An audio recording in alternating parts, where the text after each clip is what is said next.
Ladies and gentlemen, may I please have your attention? Please focus to the center of the field for the trophy presentation.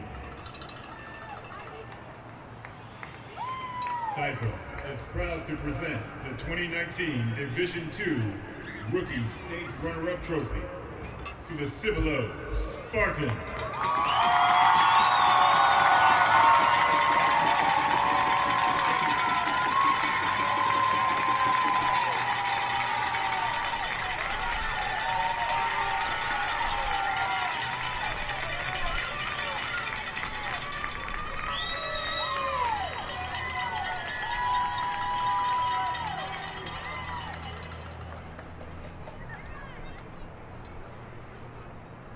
Taifa is proud to present the 2019 Dale Morgan Division II Rookie State Championship Trophy to the Midland Horned Frogs.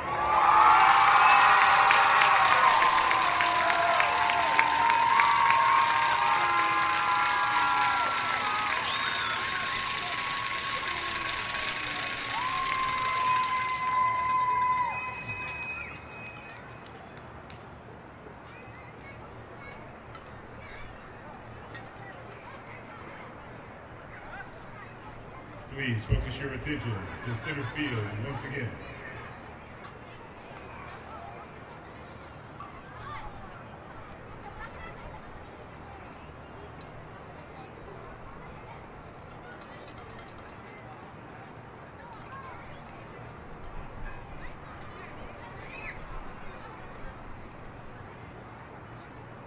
The Al Hollins Player of the Game Award is awarded to 2 players from the game.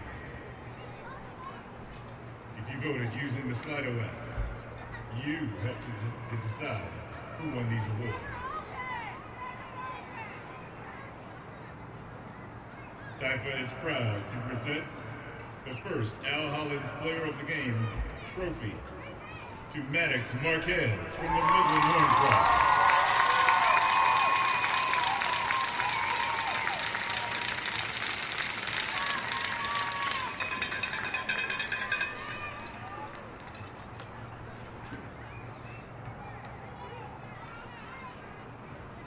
Taifa is also proud to present the second Al Hollins Player of the Game trophy to Jace Rader from the Midland Horned Frogs.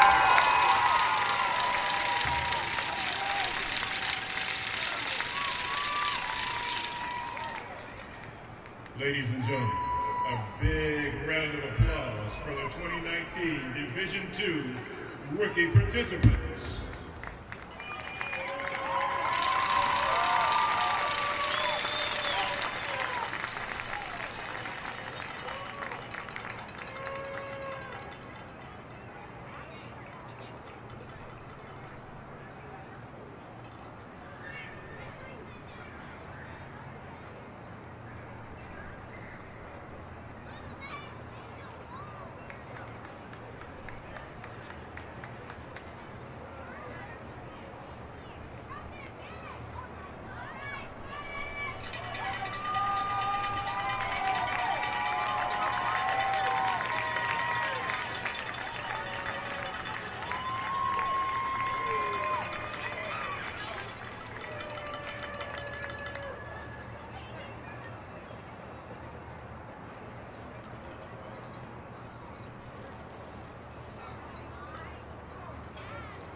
Division I rookie.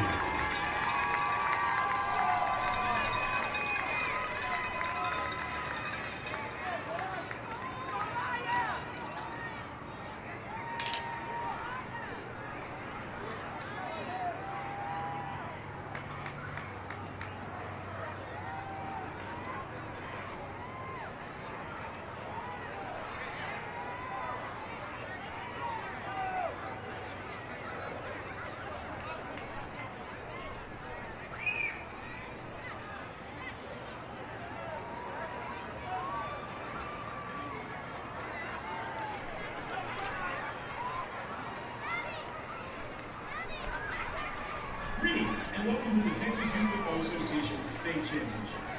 The performances you will witness today are the culmination of months of hard work and dedication by these young athletes and their coaches.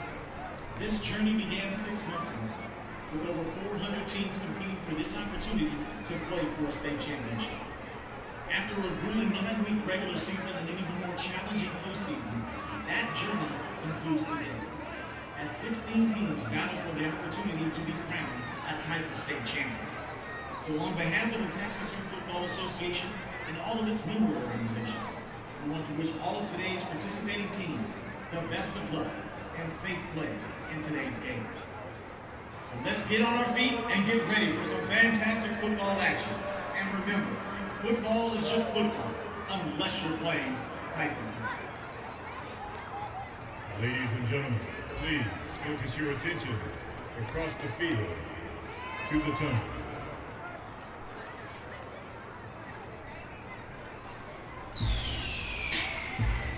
Sixteen teams have played their way for the right to be called a champion contender in TIFA. Weeks of grueling practices, grinding game weekends, and a magical playoff run. Now, it all comes down to this. This is the 2019 TIFA State Championships. Who will be left standing? Let the games begin.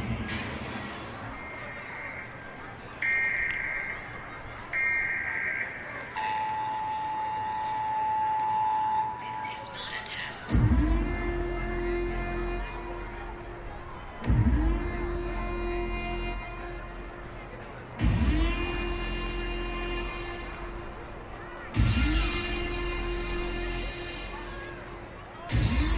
Ladies and gentlemen, TIFA is proud to present as our 6th game of the day, the 2019 Division I Rookie Football State Championship game between the Southwest Houston Junior Marlins and the PSJA Wildcats. Ladies and gentlemen, please focus your attention to the TIFA arch for the introduction of the visiting team in today's game. With a record of 8 wins and 0 losses, ranked 3rd in TIFA's Division I rookie. Please welcome the Rio Grande Valley Chapter Champions, the PSJA Wildcats.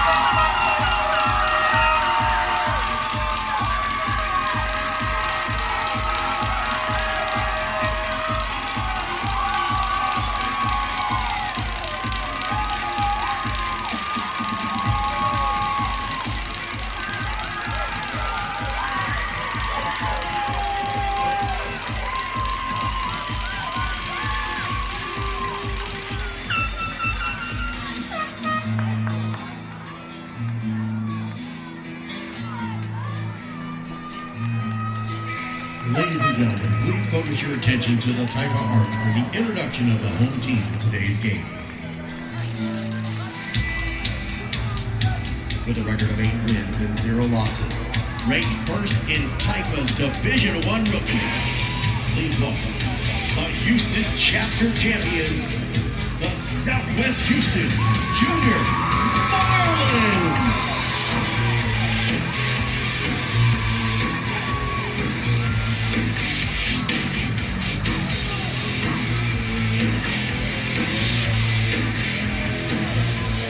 Ladies and gentlemen, please rise for the playing of our national anthem.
And now, please focus your attention to the center of the field for the coin toss.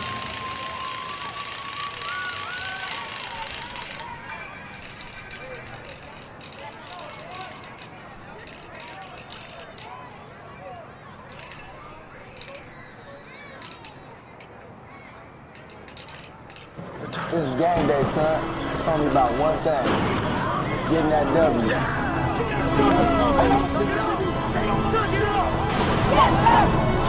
This ain't the time to shut down on me. We've been fighting out here, and we're going to keep fighting to the game over. It's game day on the Typhoon Radio Network. Let's get with it, gentlemen. Time to play the game. Time to play the game! And welcome back, ladies and gentlemen. This is our 6th game. Game number 6. This is the Division I Rookies Championship game between the Southwest Houston Junior Marlins out of the Houston chapter and the PSJA Wildcats out of the Rio Grande Valley. Good evening. Kenny Long with you here with Typhoon Radio, and Brandon MacArthur with Vipe.com. How's it going, Brandon? Hey, man, game 6. It's looking to see another barn burner here, and going to be a good representation of both teams here. His Southwest Houston Junior Marlins, very, very excellent team. This is a team that, if I remember correctly, won a state championship as Tykes. They're here for their rookie season, looking to repeat again. They highlight one of the top players in Typha. That would be number 2, Dylan Mitchell, who is the son of the SMU great Billy Mitchell, who is the head coach. Oh, that's going to be paying out to have that guy in your back pocket to give you a little bit of advice left and right. But, yeah, no, the Marlins team, like you've told me from the get-go, they're a squad that is a force to be reckoned with by all means here. And the Wildcats have done a phenomenal job reaching this stage. And you got to see, maybe they're a Cinderella team that can keep on rolling. But at the end of it, is the shoe going to fit, or will they turn back into a pumpkin? Well, we're going to find out here tonight, because they have been over about. I don't want to discredit what they've done. They've done a great job this season on their push to the championships. Let me pull up their stuff here. They are the number 3 team in Division I Tykes coming in with the wins over Tri-County Titans 26-13. A very tough win against the number 6 ranked San Antonio Junior Broncos. They won by a score of 7-6. In a game that I thought they should have won bigger than that. Yeah. And then, of course, they played the Kalinko Chiefs, who were the number 2 ranked team, and defeated them by a score of 14-8. So two very close games. One of them I thought should have been a little bit bigger. I think that's why I've kind of shied away, and I thought Kalinko Chiefs would get the better of them. They did manage to get the win, though. The Marlins, on the other hand, they're the number 1 ranked team in Division I Rookies. 31-6 wins over Cornerstone Warriors. 19-18 win on a very tough game against the number 9 ranked Southside Ducks. But those are 2 teams that know each other very well out of Houston. And then 39-12 win over the Texas Giants. So tale of 2 different stories here. It looks like that you're going to see from the Wildcats a really stout defense, where the Marlins are going to be probably a little bit more well-rounded there, especially on the offensive side. But can the Wildcats slow the Marlins down enough to keep themselves in this ball game and possibly squeak out another upset victory? Well, I can tell you traditionally, teams out of the RGV, they tend to be big, they tend to be large, strong, and very, very methodic with their offenses, where Houston is all about the skill set. It's the flash. It's all about the flash. And I think that's where you're going to see the differences. Can the size outdo the flash? Yep, and the big key for there, can they keep possession of the ball, keep it away from the Marlins, eat a lot of clock, pick up first downs, and then just make this a grinding football game to where you take that flash and you just kind of bottle it up a little bit and get them out of rhythm.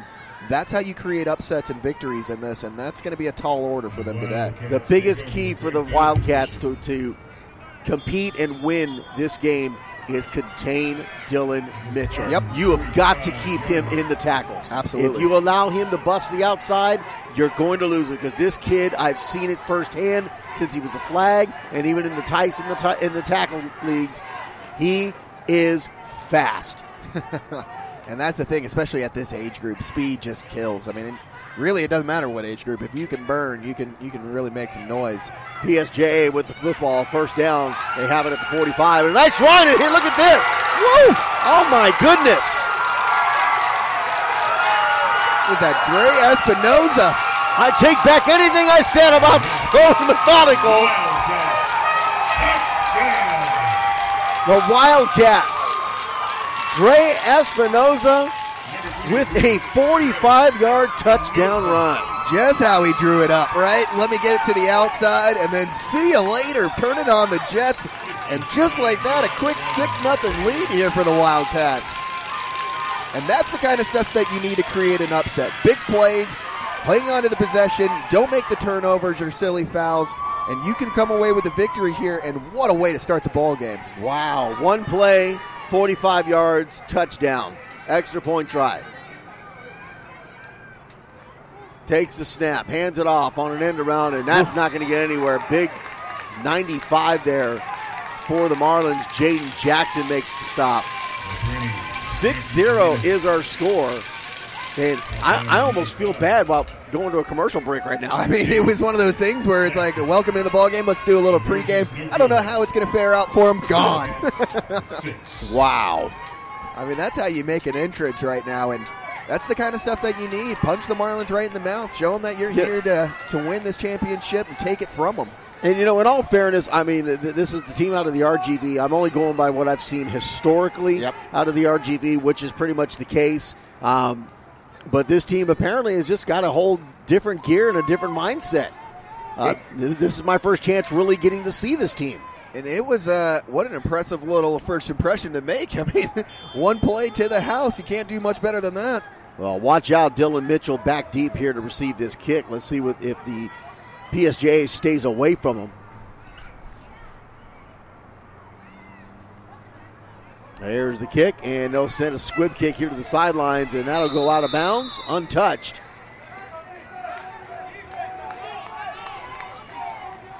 And it'll roll out of bounds at the 39-yard line. Ball goes out of bounds. That was a good hard kickoff right there for that onside. You just kind of hope next time maybe you can aim at somebody. On the kicking team. 5-yard penalty. Well, I guarantee you PSJA knows about Dillon Mitchell. Yep. They've been coached all week about Dillon Mitchell.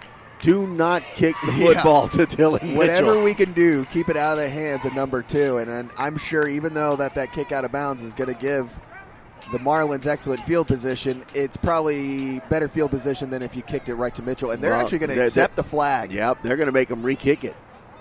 I mean, that's daring you to say, nope, go after our guy. Yep.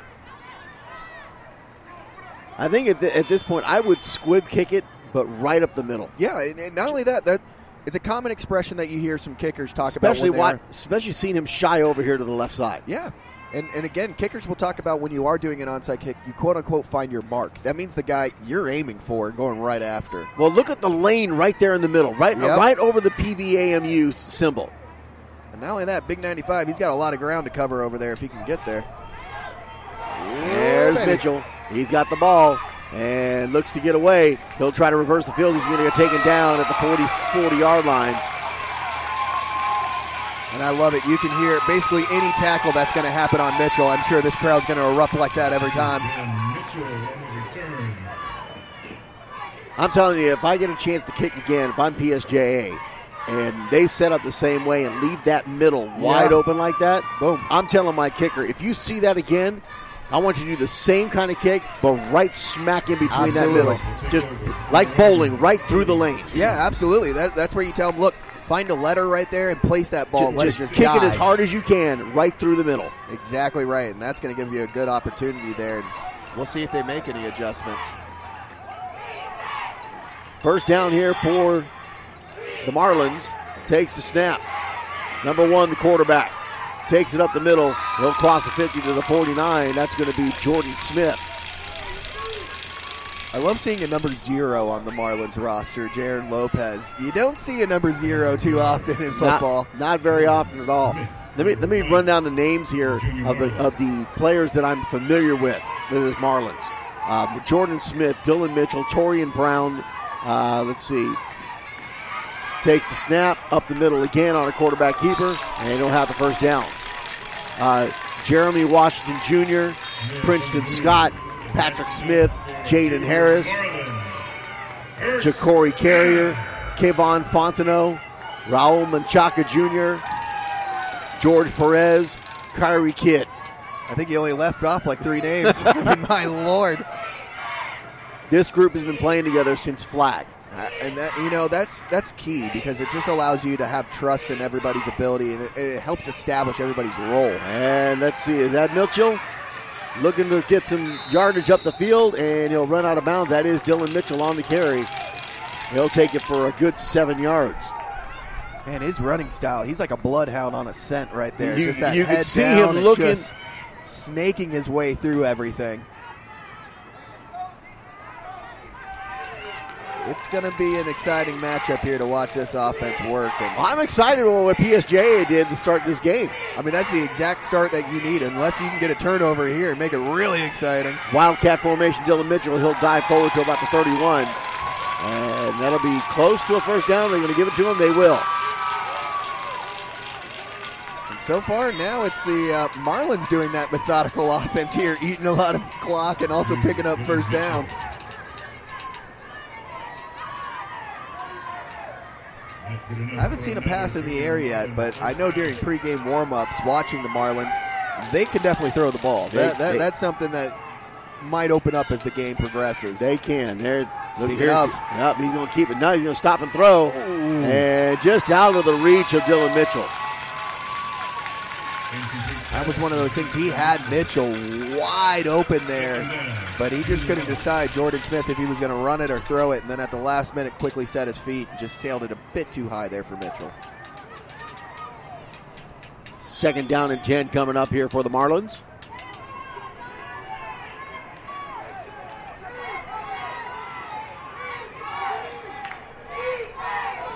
Takes the snap. Wildcat, Mitchell up the middle. Fights his way forward to about the 26-27. 3rd down coming up. Well, you know this is 4-down territory. It's just, can the Wildcats make 2 consecutive stops here? They've got them good at 3rd and 6. You just have to keep bottling up Smith and Mitchell.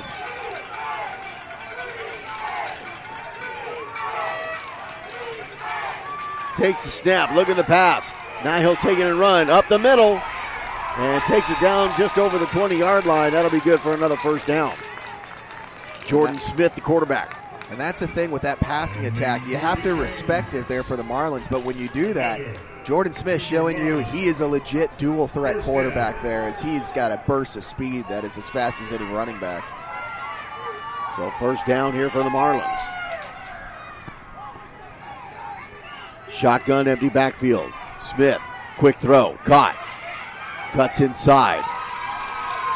And we'll get about 2, maybe 3 yards on that play. There's my boy. Jaron Lopez with the catch. Always appreciate a number 0.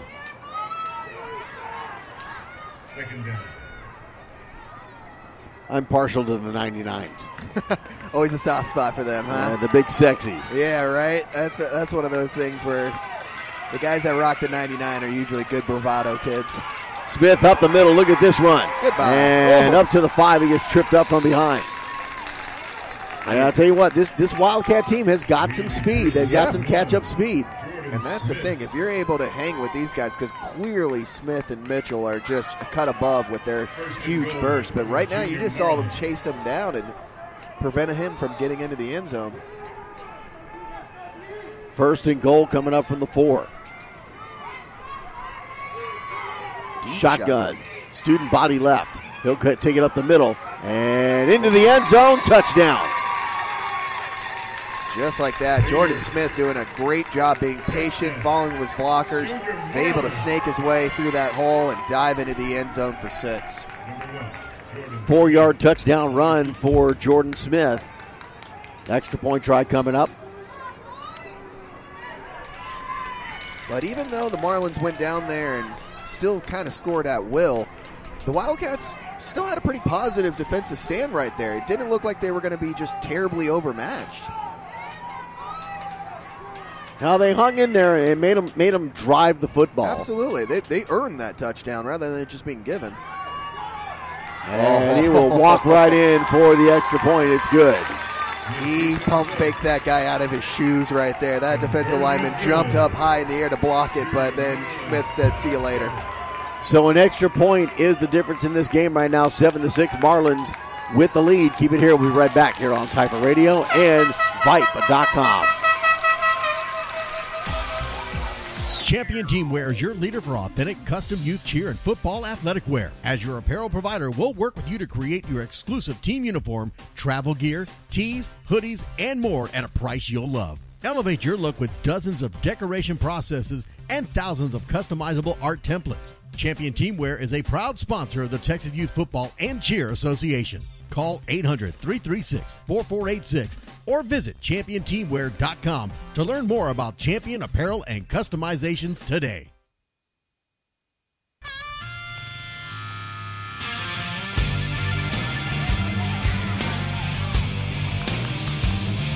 Kickoff recovered at about the 45-yard line by the Wildcats. First down coming up, 7-6 is our score. As the Wildcats down by 1 after missing their extra point. Marlins successful on theirs. That's the difference in this ball game right now with 5:14 remaining here in the first quarter. I'm interested to see what the Wildcats offense is going to look like, as we only saw one play that was taken to the house, and that was by number 23, Dre Espinoza. And it's going to be a situation here. Can they do it again? Yeah, it'd be interesting to see what kind of adjustments that the defensive coaches are doing here for the Marlins. I think right now, the Marlins had a big wake-up call of, oh, these guys can move too. Like I think they were caught off guard by the speed. Takes a snap, hands it off on an end around. Get he's out. got, look at this, 50, 45, 40, 35, 30, Goodbye. 25, 20, 10, 5, touchdown. I mean, wow. And let me tell you something else they're doing that I just noticed. Both plays have gone to the opposite side of the field where Dylan Mitchell is at. And that's an incredible situation right there. You can see that they're running it away from him. But my Lord, usually you try to have 10 plays drawn up that you want to kind of execute, but they might score a touchdown on every single one of those 10 plays the way this is going. 53-yard touchdown. I don't even see what number who got that. That's a good question. It was a handoff on an end around. Oh, fumble. Fumble on the play. They won't get the extra point again. But just like that, that's how you answer the call and wow, leave a message for momentum. This is shocking development. I mean, this is a situation, you've got a real problem on your hands if you're the Marlins defense, because you've been out there for 2 plays and both plays have gone to the house. And this is going to be a very interesting situation. How do they adjust, and what do they adjust to? Because right now, you can see the focus, like you mentioned earlier. They're running the ball away from Billy Mitchell. That would be more incredible. From Dylan Mitchell, and they're keeping them honest. And 2 plays, 2 touchdowns. You can't do much better than that. Number 20 on that score for the Wildcats. That's going to be Frankie Salinas. Big old Frankie reaching 6. 2 offensive plays, 2 touchdowns. I mean, my Lord, can't draw it up any better. Onside kick recovered right at the 50, 92 on the recovery there for the Marlins. That's Kayvon Fontenot. And that time they try to kind of single a guy out and go right after him, but nice job by Fontenot picking that one up there on a tough hop. Unbelievable. I'm just shocked. It's an impressive feat right now from this offense. They've made the Marlins look silly on defense. I'm actually texting Is that the shocking part? The chapter director for the RGV. I just said holy blank. Shock. I know what he's going to say. I told you. Exactly. I told you. I knew it was coming, man. I tried to tell you. First down for the Marlins. Takes the snap, direct snap. Wildcat to Dylan Mitchell, and he's going to get taken down in the backfield. Penalty flag comes in. What are they going to call here? Yeah. Face mask? Foul, face mask. I did not see that face mask. 15-yard penalty. I saw a whole hand of jersey shoulder. Yeah, same. But I did not see no face mask. That would have been a really high, it just didn't look like he reached high enough to get to the face mask. And you can see the coaches on the sideline here for the Wildcats very visibly upset, and understandably so. You took Mitchell and you wrapped him up in the backfield, and now because of that, it's going to be a 15-yard flag due to a face mask. Tough pill to swallow there.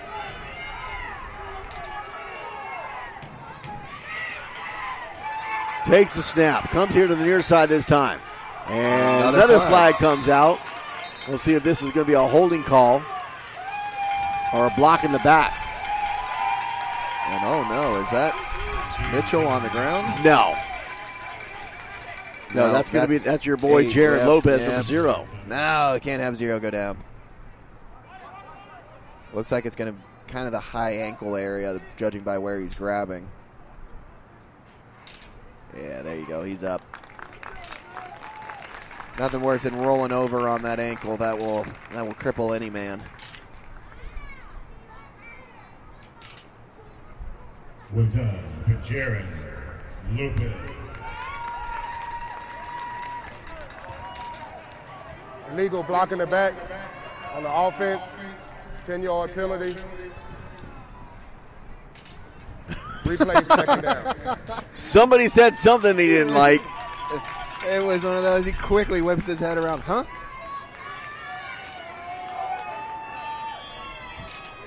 So the penalty called against the Marlins for the block in the back. Second down and long. They got to get to the 25 for a first down. Ball spotted at the 46.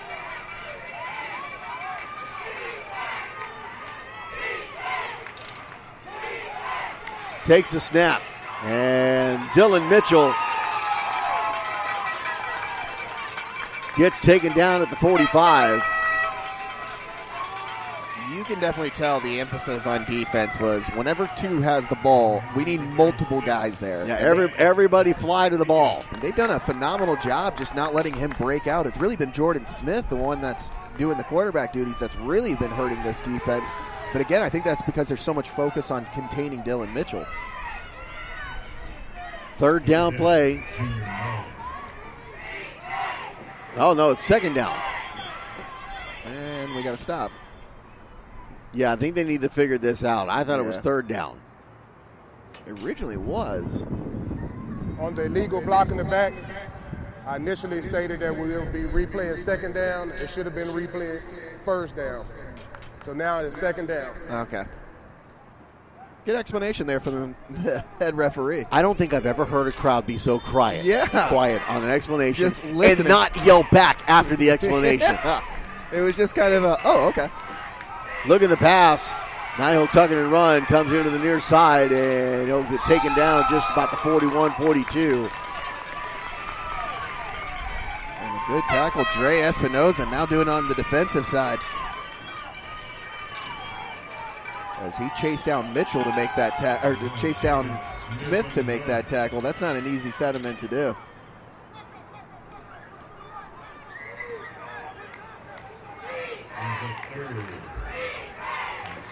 Third down play coming up.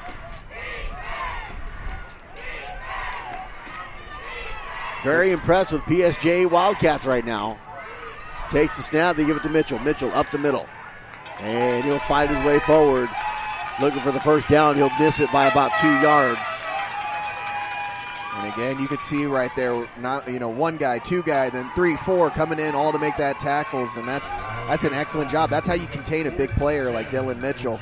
It's just multiple bodies whenever he has the ball. This is a big fourth down stand. It right is here. a big fourth down stand. This is going to be something that if the Wildcats can get the ball and they can punch it into the end zone, Nelly. They've had 2 offensive possessions. They've had 2 touchdowns in 2 plays. I mean, this is a situation, if they can get this ball back, that's as good as a turnover. Takes the snap. They'll pitch it to Mitchell. He'll come here to the near side, looking for space. Not going to find a whole lot, but I think he'll get the first down. No, he won't. I'm sorry. They're way short. I just noticed they weren't even inside the sticks. So a turnover on downs, first down. Yeah, that block in the back penalty is what sent them back a further 10 yards, and the Wildcats stepping up. And you can hear when they say Wildcat ball, the fans coming alive.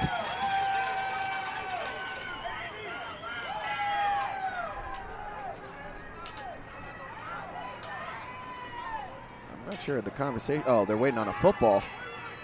And they're throwing that all over the field except for to the referee. Hopefully that's not the quarterback's coach. Yeah, right. Because now we know why Espinosa's running it every time. You can throw it a mile, but you can't pitch it 5 yards. I mean, that was literally everywhere but to the guy calling for the ball. First down, PSJA. Wildcats. Takes the snap. Heads over to the far side, and this time, finally, a play they get stopped. I mean, right there, that's a victory for the Marlins, just knowing that the handoff didn't go to the house, as it's finally not going to be 3 plays, 3 touchdowns.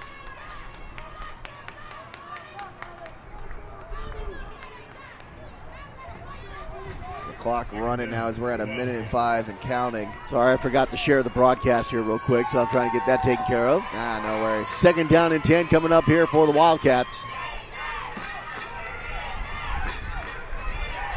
Espinosa setting up in the shotgun here.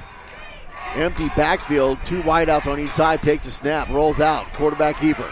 He'll try to get the edge and gets past and runs out of bounds. Don't sleep on Dre Espinosa. That kid can scoot as well. He's just as fast as Smith and Mitchell. Again, the thing that I'm noticing about their plays, it is wherever Dylan Mitchell, whichever side of the field he's on, they go to the opposite side. Which is a great game plan. I mean, he is one of the fastest kids in Taifa. You know, you want to make sure you don't run his side. Yeah, always take out the X factor, which is Mitchell. They're going to let this run down. It's the end of the first quarter. Our score, 12-7, as the PSJA Wildcats leading the Southwest Houston Junior Marlins. Keep it here. We'll be back here on Taifa Radio and Vipe.com. Game Day Films is a one-stop photography and filming shop for coaches, athletes, and families. From technology coaches need to teach their young athletes to the video parents will love to share. Game Day Films take care of it all. They love what they do and do what they love, capturing all those little moments that change an athlete's life. Game Day Films provides coaches with quality game film with less headaches. You coach and they take care of the rest. They also provide athletes and families with full game coverage, highlights, and memories, giving them all the bragging rights. Game Day Film is a proud partner of the Texas Youth Football and Cheer Association. Contact Game Day Films for booking and information at 713-430-6636 or by email at info@gamedayfilms.com.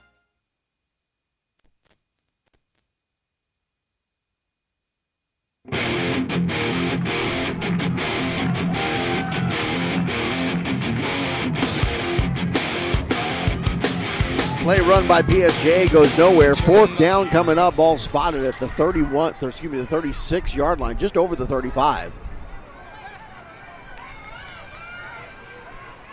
As this is the first offensive possession, they've actually struggled to move the football. I mean, it's finally being stifled as they're not able just to break off huge runs, and you can see the adjustment being made. I'm sure that they've probably picked up what you noticed, that they're running away from Mitchell. And so now they're probably going to start cheating more guys over onto one side. Shotgun, empty backfield. That's an illegal formation. And timeout called by PSJA because they recognized it as well, trying to beat the flag. Yeah, timeout. Wildcats. was an interesting man to send in motion right there. But good idea to call a timeout right now. With it being 4th and 7, talk it over here, try to draw up something that's at least going to either pick up the first down or at least push it further out of your territory. Brandon MacArthur with Vipe.com. Tell everybody about Vipe. Well, Vipe's also a great network to reach out for, especially high school sports. They cover all high school sports, basketball, football, baseball, the works, volleyball. But not only that, they also produce an excellent magazine as well that really highlights and features top players around the state. It's a network that you can catch up. That's web-based, so all the games will be there online. They're archived on the website so players can go back, rewatch their games, kind of study tape of how they played.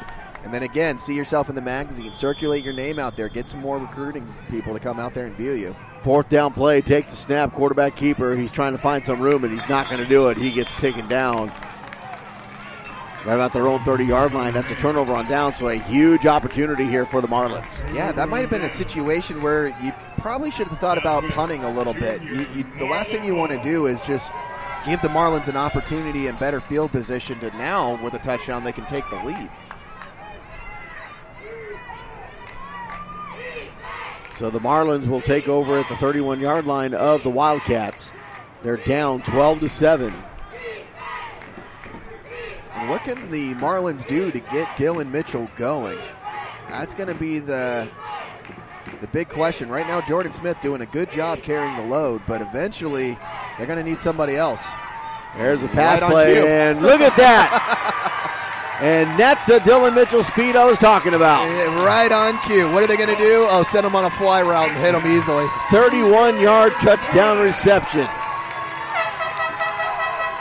And just like that, the quick strike ability here from the Marlins nods us up at 13 with the ability, it gives them the lead now 13-12 with the extra point still to come. Now, I don't know if you noticed it or not, once he caught the ball, did you see the speed just kick in? It was one of those things, once he was neck and neck with the defender, then you started to see him just trail off. Extra point try. Takes the snap, looking for the 2-point conversion. Makes the throw, and over the head, he was intended for Jaron Lopez. And you can see Lopez, he's a little bit frustrated there because he had him wide open. He just sailed it high. If he hits him in the chest, that's an easy 2-point conversion. But nonetheless, good offensive play there for the Marlins as now they take the lead. And they're getting their big man Mitchell going now. 13-12 is our score. 8:53 remaining here in the first half. And we'll wait here for them to set up for the kickoff. Coming up after this game, it is the El Paso Broncos taking on the Cibolo Spartans in Division II Juniors. And then we end our night with the nightcap game, which is probably going to truly be a nightcap game. Yes, it will. As this game was supposed to start right at 5 p.m. The next game is supposed to start at 7 at 6:16, and we got 8:53 left in the second. Yeah, you never know what might happen. It was scheduled for a 9 p.m., probably be more like a 9:30, 10 o'clock kickoff. It's the Southside Ducks and the Colinco Chiefs in the Division I Juniors matchup. And that should bring a lot of fun, too. And onside kick, and that's a loose ball.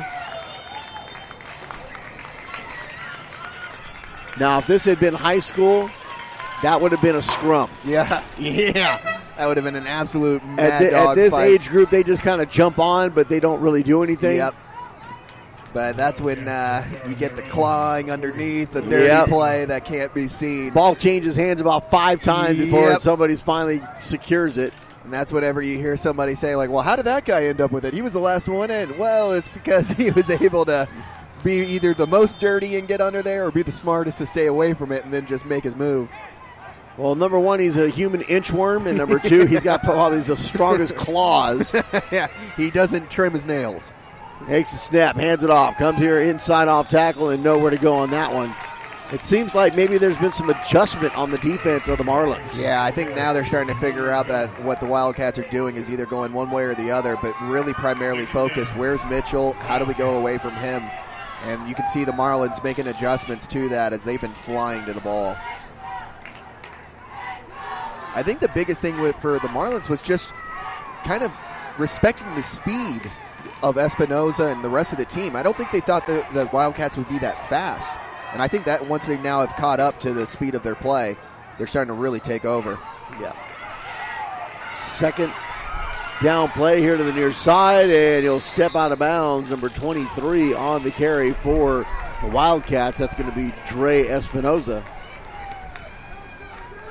Yeah, he is definitely their do-it-all player right now, but for the Wildcats to have success, it can't just be Dre Espinoza running around there. Somebody else needs to make a play. Third down and 11 coming up. Third and 11. Now, they did have Frankie Salinas, who was able to scamper in for the second touchdown. Can they get him going again? Let's find out here on this play. Third down and 11. Shotgun, split back set, split wide. You got to pick up at least 5 or 6 yards here to make it just manageable for fourth down. Takes a snap, quick flat pass. It's caught here on the near side, and he's going to get taken down immediately as Jaron Lopez on the stop for the Marlins. And good job by Lopez getting in there and making a great open field tackle for probably pushing him back for another yard loss. Fourth down. And this is the thing. I know you're trailing by 1 with 6:50 and counting before halftime, but I think in this situation, I'm punting this ball. As much as I want to go for it, just you cannot keep giving this Marlins offense deep position. No, you can't. And the only way you're going to survive is making them drive the length of the field. Takes the shot, and whistles blow. We're going to have a false start. And now especially, I think there's no question that you just do a punt. False start, offense, 5-yard penalty, replay, fourth down. But does Espinoza have the arm to put off a good punt here, or is it just going to be equivalent to like going for it? So fourth down after the penalty. Ball spotted at the 37-yard line, their own 37-yard line for the Wildcats. Clock running, 6:15 remaining here in the half. Empty backfield. Wideouts on each side.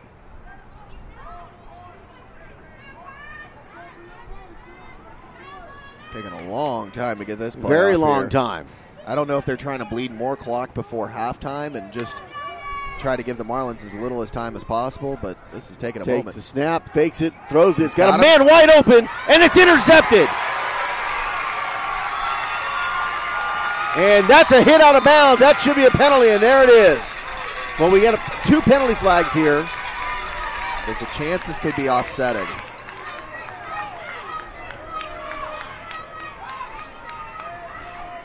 Let's see what the call's going to be here. Well, what an interception. The man got behind him, but it was underthrown, and he was able to reach back and grab it. Locked in the back on a return team. 10-yard penalty. First down.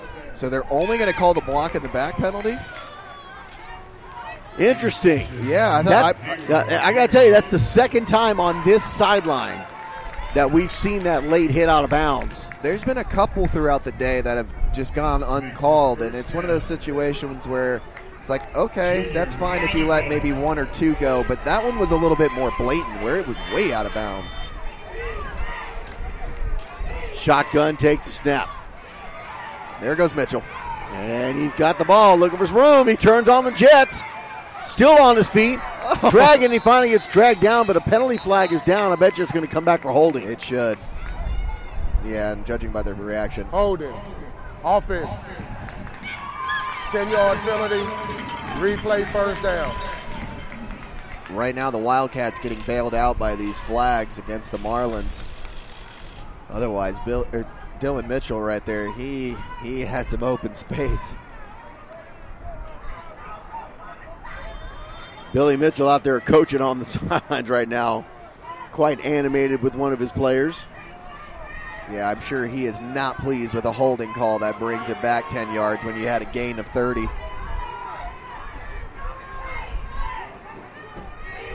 Takes the snap out of the shotgun. Mitchell again. Look at this hole. Goodbye. And there he goes. He's gone. Reservation for 6. Mitchell, touchdown. 59-yard touchdown run for Dylan Mitchell.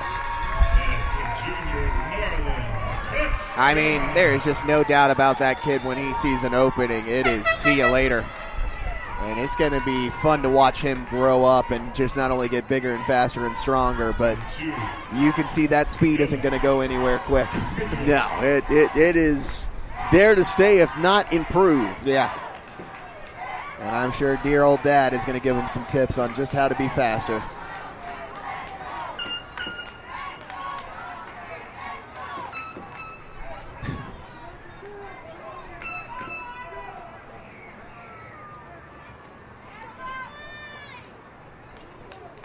Extra point try coming up.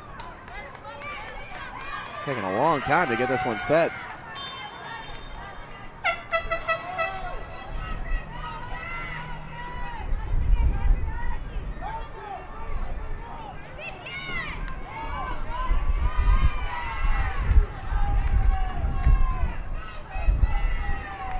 Sound like the wind is picked up out there. Yeah, and judging by people's attires, it doesn't look like it's bothering them too much. Takes the snap, looking for the 2-point, throws it, intercepted. He's going to try to find room to return this. Oh, baby. He's going to make it interesting. He's going to make it. And he stepped out of bounds. So the extra point is no good. 19 for the Marlins, 12 for the Wildcats.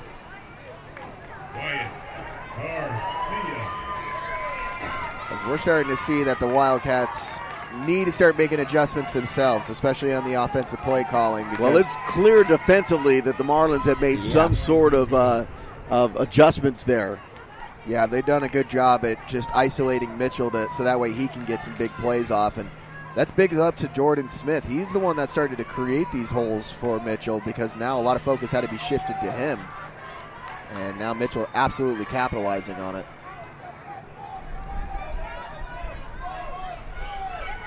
We'll see what's going to happen here for the Wildcats. 5:03 before halftime. They're trailing by 7, so they need a score and get the extra point to be successful for them to nod this bad boy up. But first, got to recover the onside. A good hop there. Still on his feet. Nice little run there, return in a lot of traffic. That's big number 30 right there. That's Aaron Cruz, who was able to take that on a really wicked hop. Fielded it nicely, and then just a couple of defenders hanging on him, still pushing that pile forward. And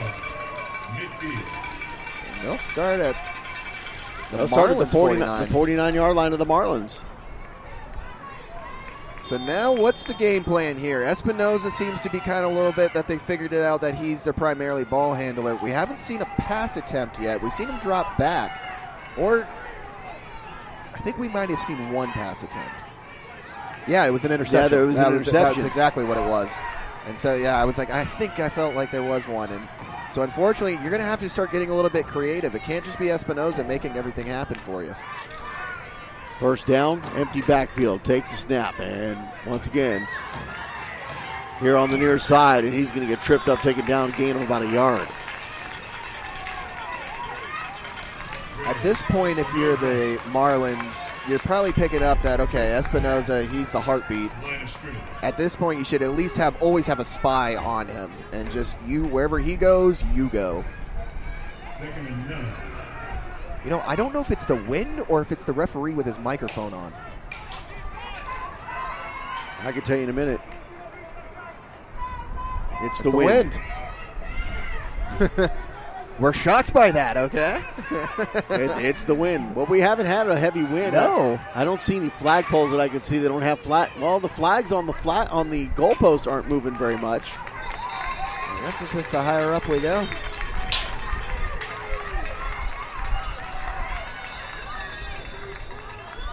We have a Marlin player slow to get up, but there he is. Timeout. Right his feet. Wildcats, their second choice, timeout of the half. So another timeout by the Wildcats. You get the feeling the Wildcats are starting to say, uh-oh. Yep. that we had two lucky plays. We can't move the ball now. And that's the thing. It's what do we start to do to get creative? Because if we don't have the run game working, they've kind of started to figure out it's Espinoza. And I keep saying it, who's going to be that guy that steps up? It was Frankie Salinas earlier, but I haven't seen them go back to him yet ever since he scored that touchdown.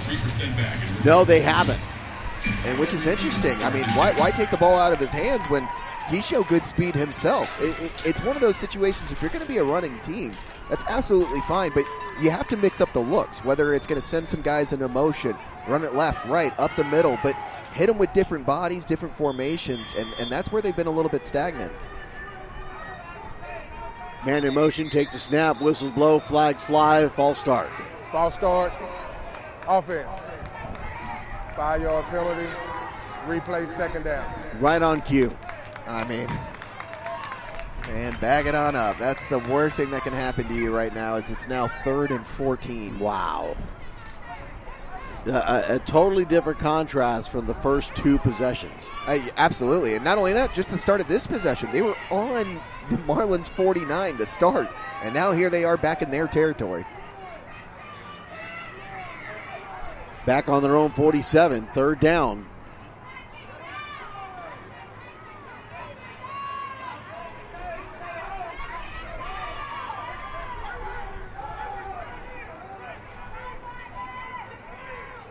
And we'll have another stoppage in time?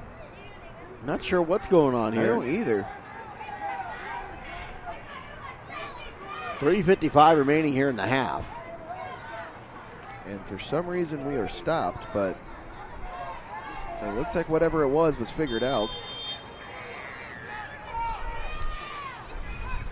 Takes the snap again. Look at the pass. He'll send it up here on the near side. That's intercepted.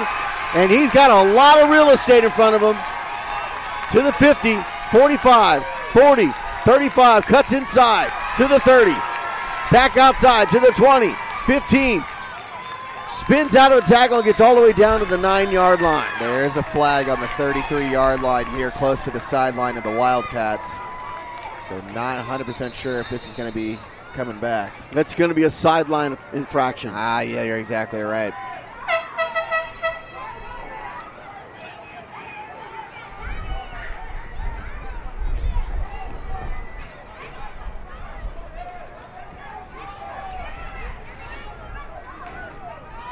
Long time to make this call. Yeah.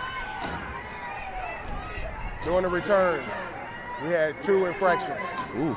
We had a block in the back on the return team. Oh. Sideline infraction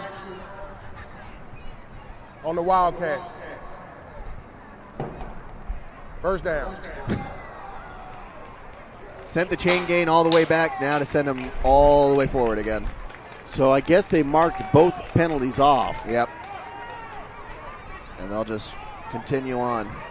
So first down for the Marlins from the 28-yard line. And that sideline warning just absolutely deflates the Wildcats there, because if you could back them up another 10 yards, at least that pushes it to it's 3:34 left in the half. Pushes them 10 yards further behind, just keeps that opportunity to make this a 7-point ball game heading into halftime. Here comes a Wildcat. Dylan Mitchell looking to pass. Picked. And that's intercepted. As he was hit as he threw the ball. Yeah, that's one of those situations. He probably should have just taken the sack and lived to see another day. Because the last thing you want to do is give that Wildcat team momentum in any sign of life.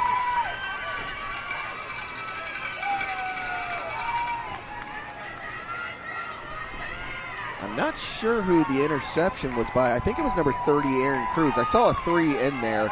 I don't know if it was Cruz or Garcia.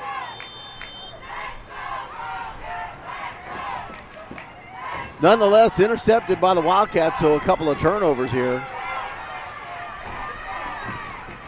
Let's see if this sparks something from the Wildcats. And gets past one tackler. Reverses the side. Oh, and huge a big hit. And there go the flags. Yeah, unfortunately, I'll bring it all the way back. But Espinoza, he's not going to stop. And another flag. That's going to be on the sideline here.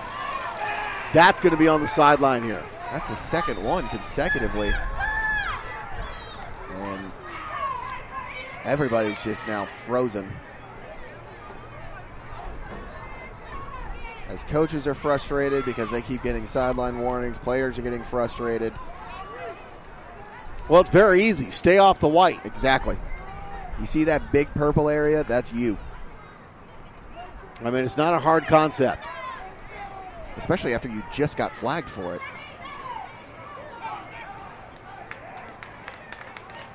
All right, so let's see if we can sort this all out because we got laundry all over the place. We might have 3 different infractions here.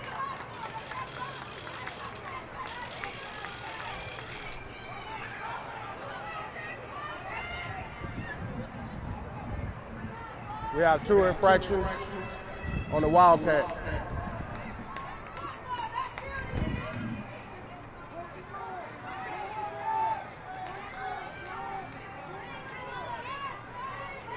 And we will still wait for that announcement. So what else is going on here? I mean, it should be a sideline warning and then probably an illegal block.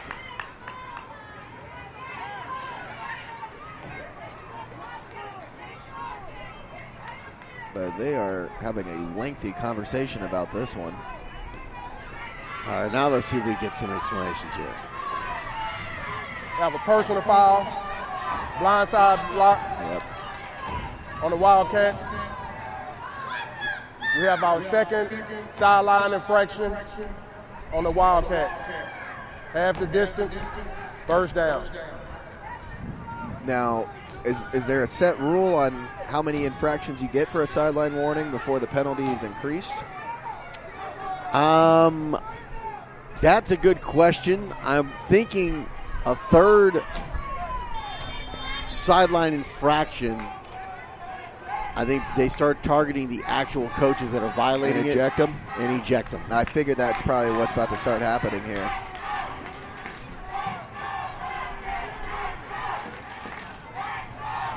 Takes the snap, pitches it, comes here to the near side, looking for space. He's not going to find it. He'll get a few of those yards back, but not much. Brings it out to about the the 17-yard line, second down. Yeah, second and about 2 miles to the first down marker after all the penalties, which is such a shame because these players are playing hard right now, but it's the coaches on the sideline that are really starting to just create a stale offense for them. Frankie Salinas was on that carry. There we go. Get him back and going.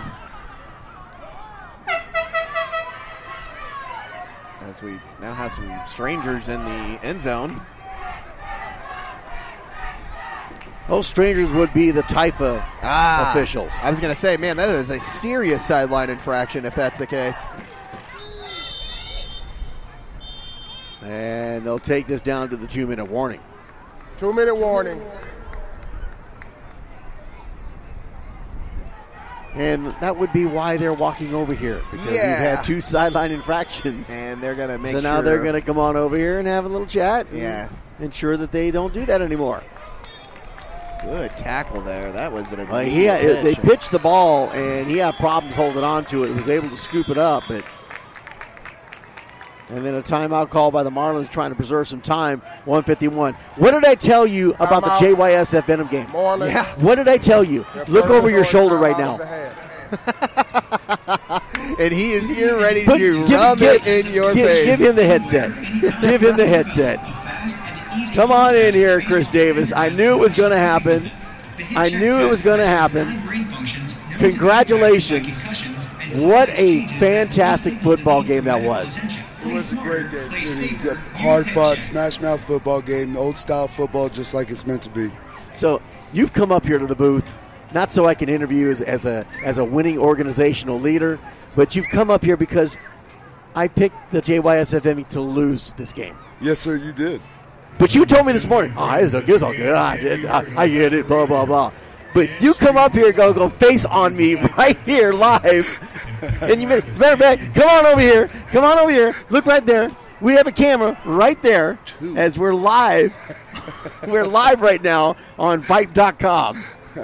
So, congratulations. I mentioned it when the game won. I said I knew you were going to say something to me, but wow. What a football game and what a huge win for the Venom. Great kids, great staff. It was a fantastic ball game. I mean, what else can you say about what you guys did there as the Wildcats still trying to fight forward on third down? Gets a nice big run here to the 15, and he'll get wrapped up, taken down, and pushed out of bounds. When I look at that score that you guys had, that game was one of the most exciting games we called so far today. It's just mind-boggling what you guys did in that game. I mean, Marlins, 19 to 13, the Giants driving down with the possibility of possibly taking the lead and winning that game.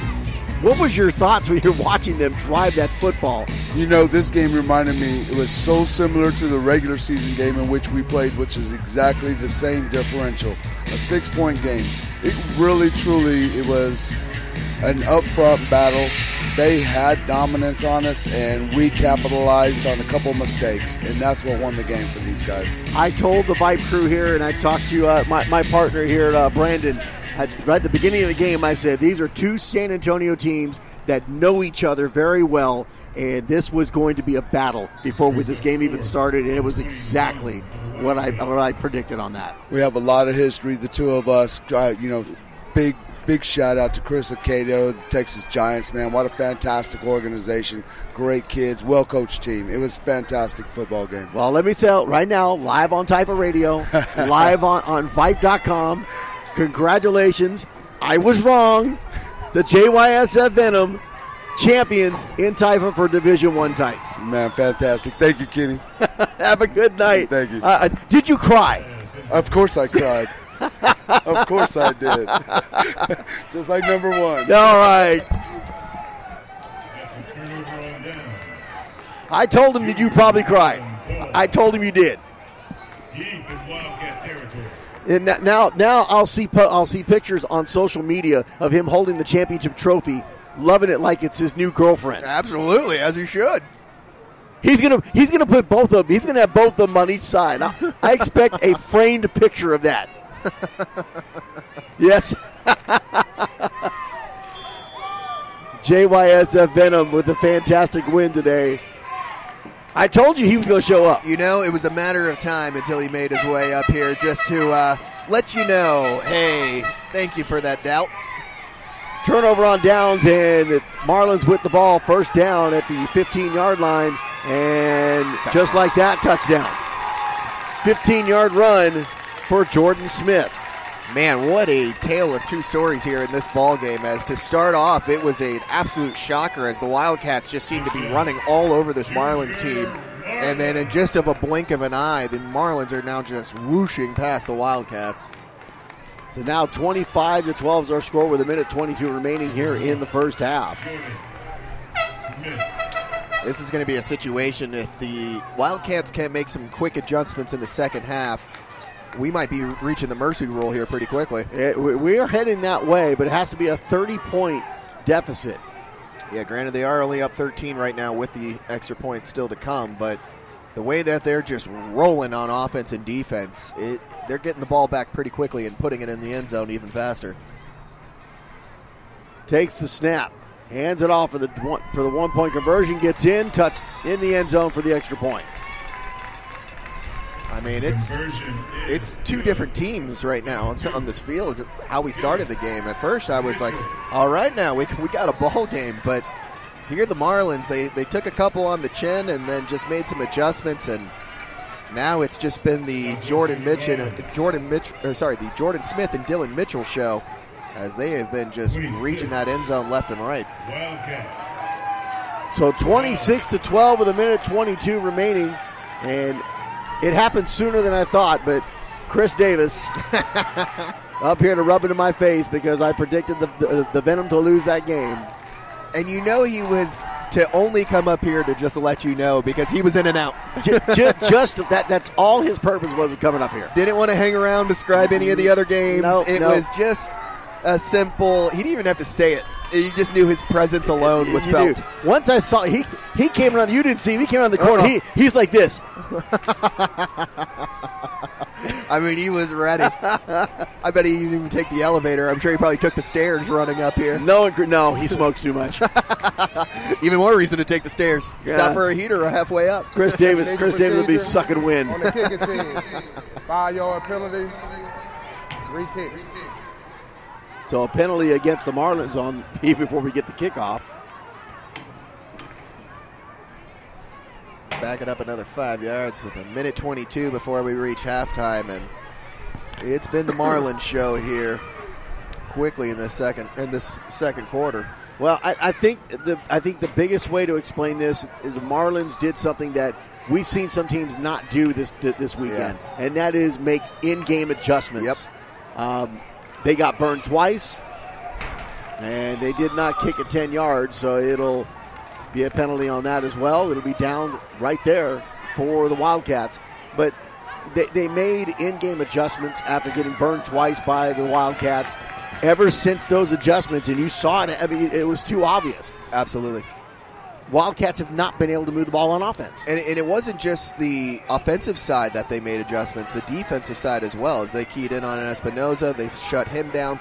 And then what I liked was they didn't try to get Mitchell overly started. Instead, they were like, okay, let's bleed in Jordan Smith. Let's let him make some big plays. Now we'll hit you over the top with Dylan Mitchell. And that's just opening up the ball game there for him, because now you got a two-headed monster that you need to stop. Well, and it is what it is. I love that phrase. It is what it is. You've got Dylan Mitchell. He's one of the top players in the league. He's definitely one of the top players in Houston, and it's a weapon that you have. Yeah. But a lot of people don't realize that the Marlins do have other weapons that they can go to. And just wait till they start to get those guys out here in the second half. What a tackle in the backfield. That's number 9. Brian Gaddy, who's just sat Espinoza down quickly. And he is getting very frustrated. You could see it by his body motion. Yep. It's one of those things where he is just not enjoying how it's not one play touchdown anymore. But you're right. That's a testament to the coaching staff making those in-game adjustments and quickly, because they were getting hit big and quickly by these huge runs down the sideline. I mean, 2 plays, 2 touchdowns. That's not so easy to overcome, especially at this age. And they've made the adjustments, and now they're starting to put on a good route. Single back set here for Espinoza. Takes the snap. He'll keep it. And look at that. Wow. That's a big man with closing speed right there. That right there is what you want from a defensive end. I believe that's I think that was, 99? That's Kidd? Or was that 98? It was 94, Raul Menchaca Jr. He's one of those 90s. Their last and final timeout.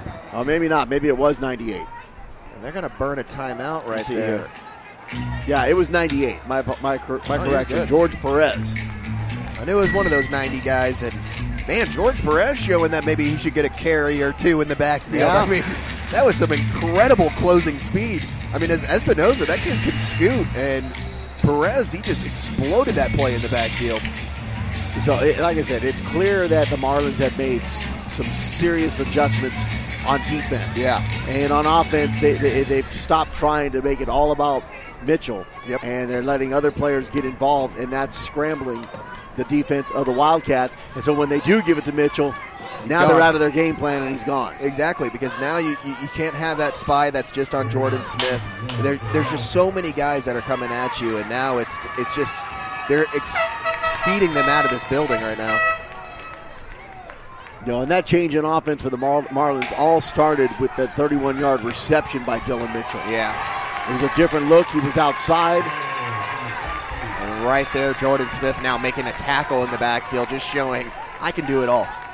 And now another timeout called here by the Wildcats with 6 seconds. Well, the clock hasn't stopped. Clock still hasn't stopped. I think we're going to see the announcement here for that. 7 seconds on the scoreboard. There they go. Put 7 seconds on the clock. As it now makes it 4th and a mile. This is something where you either do one of those plays where you just kind of run around in the backfield and kill as much time, but I think what I would do here is just punt it and just live to reach halftime. Well, at this point, yeah, I mean, that's what you've got to do. I mean, it's time to go in the locker room and let's rethink what we need to do. Make those adjustments. Yep. Come out and effect those adjustments. Because right now what you need to do is start designing who's another guy on our offense besides Espinoza that can make us a play. And let's start to do exactly what we saw from the Marlins. All right, open them up, and then it's going to allow Espinosa to come back. And that throw is going to fall incomplete with 3 seconds remaining. On 4th down, they're going to turn it over on downs to the Marlins with 3 seconds. That might not have been such a good idea. No, that's a really dangerous situation here because we've seen that they can do a one quick strike here.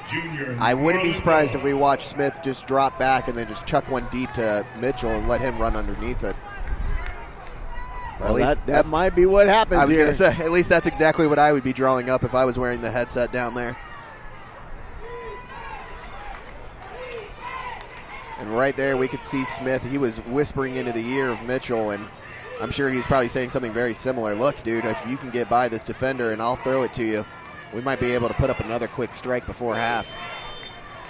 26-12, 3 seconds remaining till halftime. Shotgun, takes the snap, and they're just going to take a knee. Probably the smart play out of that, but I think the way my offense was rolling, I would have maybe rolled the dice and seen what would have happened. But nonetheless, they're going to take their just giant momentum here to halftime as they are rolling right now. 26-12, halftime in this Division I rookies matchup. The junior squads, as you can see the size on them coming off of warm-ups right now. That's a much bigger group that we're going to be dealing with here. Keep it here. We'll be back here on Typha Radio as well as Vite.com. Typha State Championship games.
Let's hear it for your PSJA Wildcats.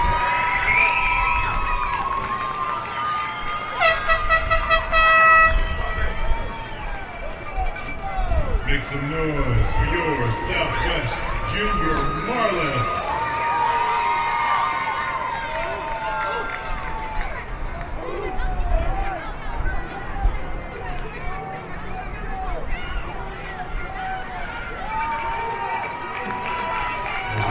The third quarter. Junior Marlins 26, Wildcats 12.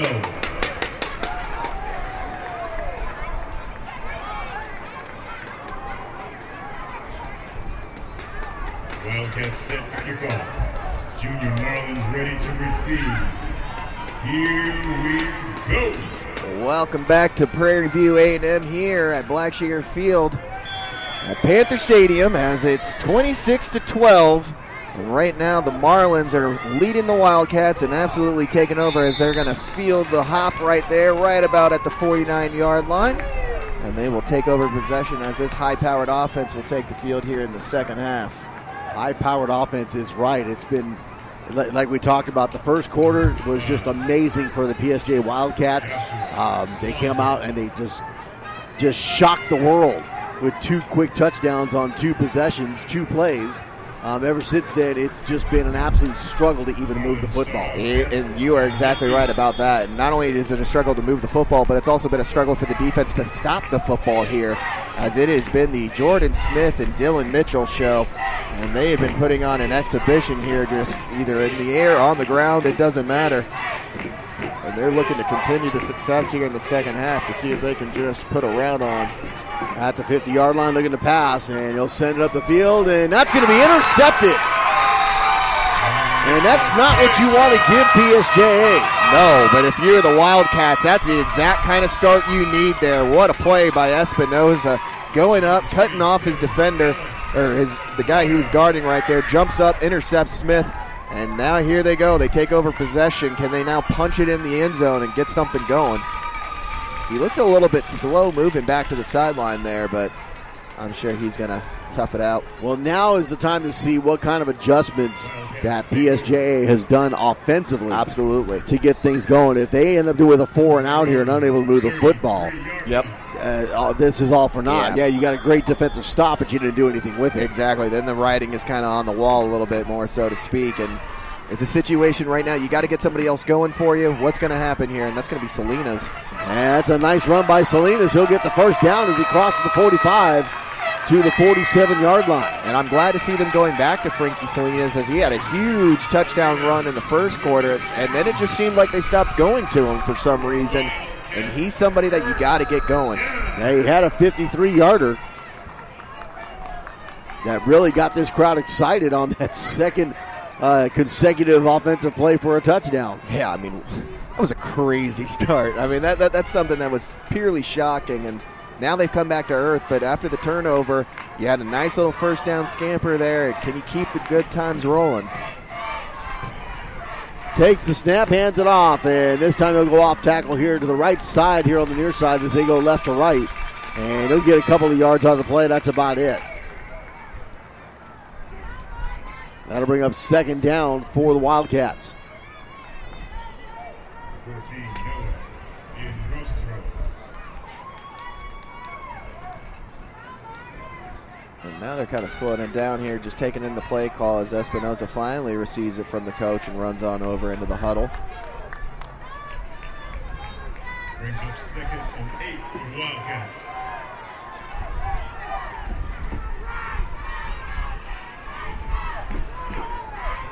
I guess we're not using the play clock again because it's stuck at 40. That's suggestive at this point.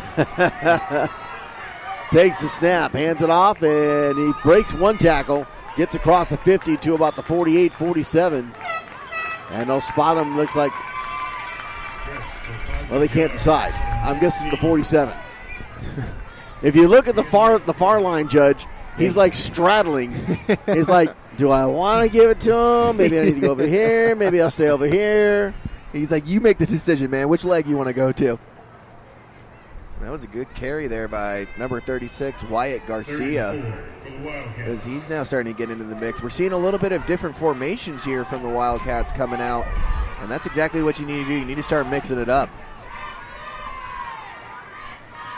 Takes the snap, hands it off, and once again they go to Frankie, and he'll push it for another couple of yards short of a first down. It'll bring up 4th down and 1.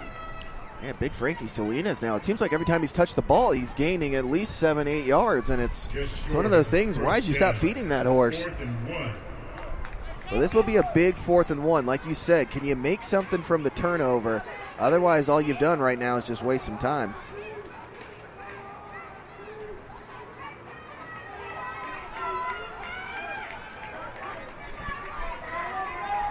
Taking their time, coming to the line. They'll have nobody in the backfield here on this play. Takes the snap, fakes the handoff. He'll keep it himself, and look at that.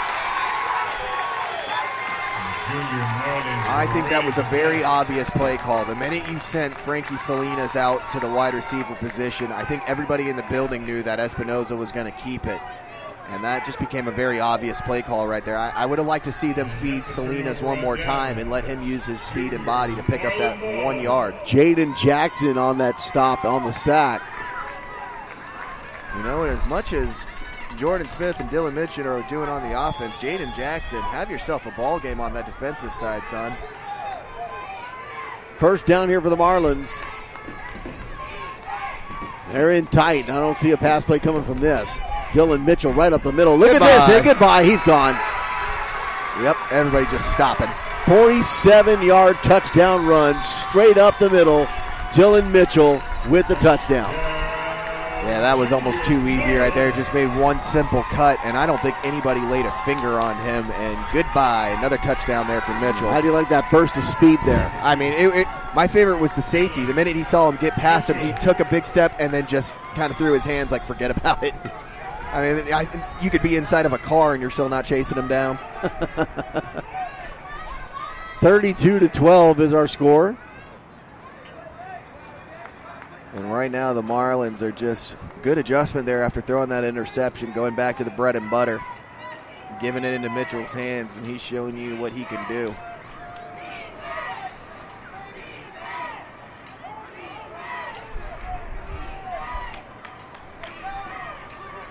Extra point try. Mitchell in motion, fakes the pitch, and will make the throw for the 2-point conversion. And what an executed play right there. That is a next level play call right there. To send the man in motion, fake it that way, roll out, and then just hit your receiver wide open in the end zone on the run on top of that too.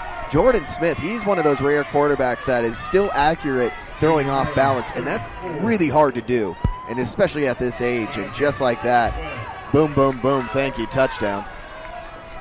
34 for the Marlins, 12 for the Wildcats. The Wildcats able to move the ball a little bit better, but still not a 4 now. They did get a first down, but after that they were out of the play. Yep. They give it to the Marlins, and the Marlins just cash in. You just can't give them that good field position either. Otherwise, they just show you what happens. It doesn't take them long to find that end zone, and all it takes is a one handoff to Dylan Mitchell and let him do the rest. Well, something else that's, in my opinion, is not focused enough and worked on at the youth level here, and that's punting. Yeah, absolutely. When you've got field position like that, you've got to train somebody. You're not going to find a kid that's going to punt like an NFL punter. Yeah, he's not going to have a 10-second hang time or anything like that. And it's just one of those situations where a team like this with the Marlins, if you put them further back, you're making them eat more clock driving it down. So that's allowing the score not to get out of hand. But on top of that, you're forcing them to make more plays. And we've seen that they have the capability of turning the ball over as they've thrown a couple of interceptions. But it's just giving your team a chance. When you keep putting really good teams in excellent field position, they take advantage of it every single time. 5-yard penalty on a false start on the kick against the Marlins.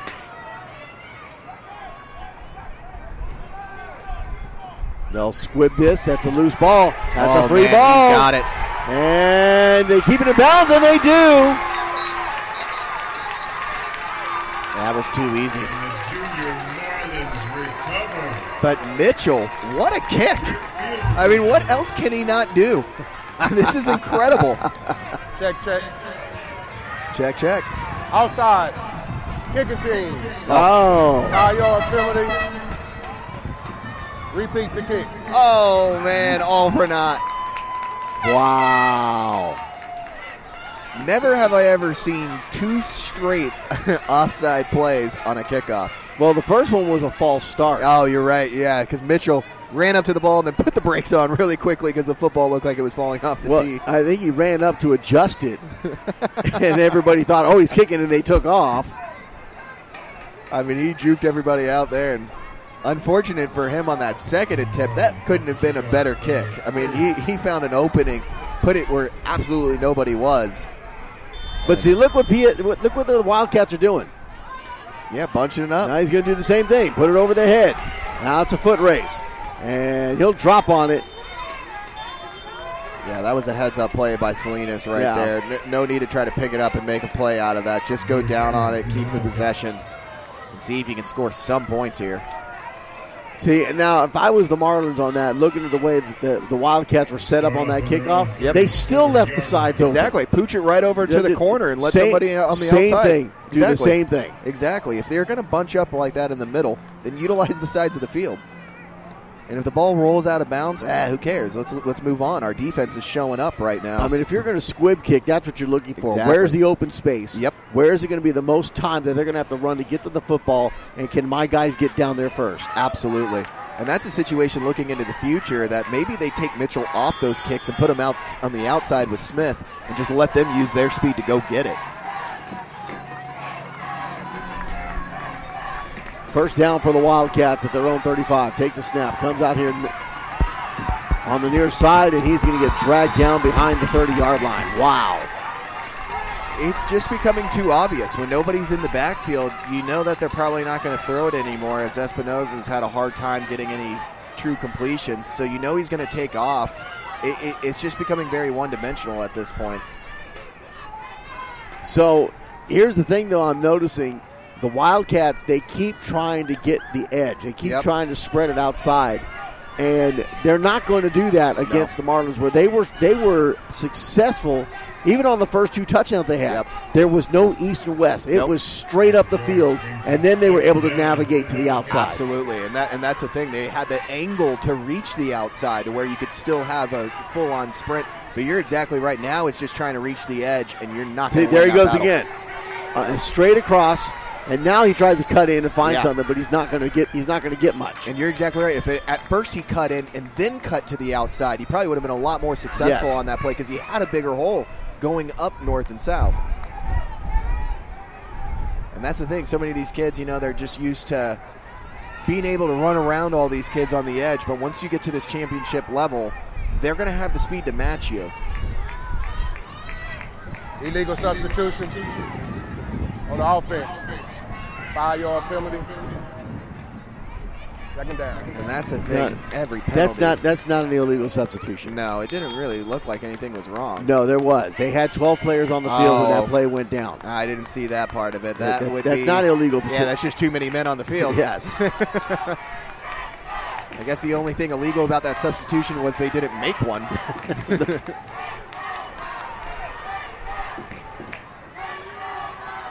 Takes a snap, hands it off on an end around. And again, look at this. Dylan Mitchell making the stop.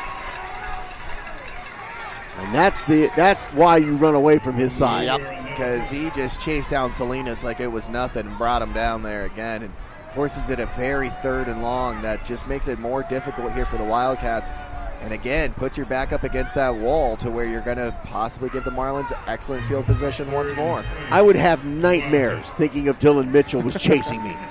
Yeah, it's one of those dreams where you feel like you can't run, can't move, but what's sad is it could be a reality because the kid is just so fast. Shotgun, takes a snap again. And whistles, and we're going to have a false start, I believe. Timeout. A timeout called prior to the snap. Wildcats just don't know what to do right now. We're going to step away real quick, take a quick break. We'll be right back here on Typha Radio and Vipe.com. Shadowman Sports, their mission to create smarter sports environments through preventative design. They want players to train smarter, play longer, and perform better. Check out the Shadowman Pro, Shadowman Junior, the Shadow Block, Shadow Drive, and Shadow Arms on their website at shadowmansports.com or call them at 650-240-1217 for more information. Shadowman Sports is a proud supporter of the Typhus Safety Initiative. Shadowman Sports.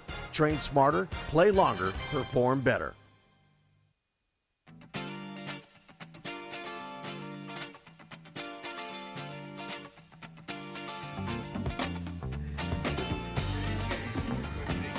.432 remaining in the third quarter.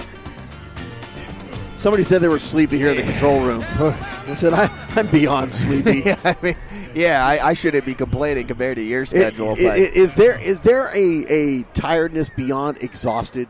Yeah, dead tired. How about just dead? Yeah, I think it's resting in peace. Oh, another stretch play to the left side for the Wildcats. Unsuccessful. Is going to bring up 4th down. Yeah, it's just been... It's the same old record right now for PSJA. Yep. Just keep heading it to the edge. Try to see if you can make a play. Oh, it's not there. Go down, 4th down and long. Trying to make a play. 34-12 with 4:05 remaining here in the third quarter. Marlins with the lead over the PSJA Wildcats. Kenny Long here with Typhoon Radio. Brandon MacArthur with Vipe.com. Live here in Prairie View, Texas, Prairie View A&M University. The Blackshear Field Panther Stadium. Yeah. It's got these stadiums have so many names now. They have the name for the field, the name for the stadium. Yep. And basketball is just as bad. You name the court, then you name the arena, and then it's just like how many things. And then on top of that, they have a nickname, the Panther Den. The Panther Den. Yeah.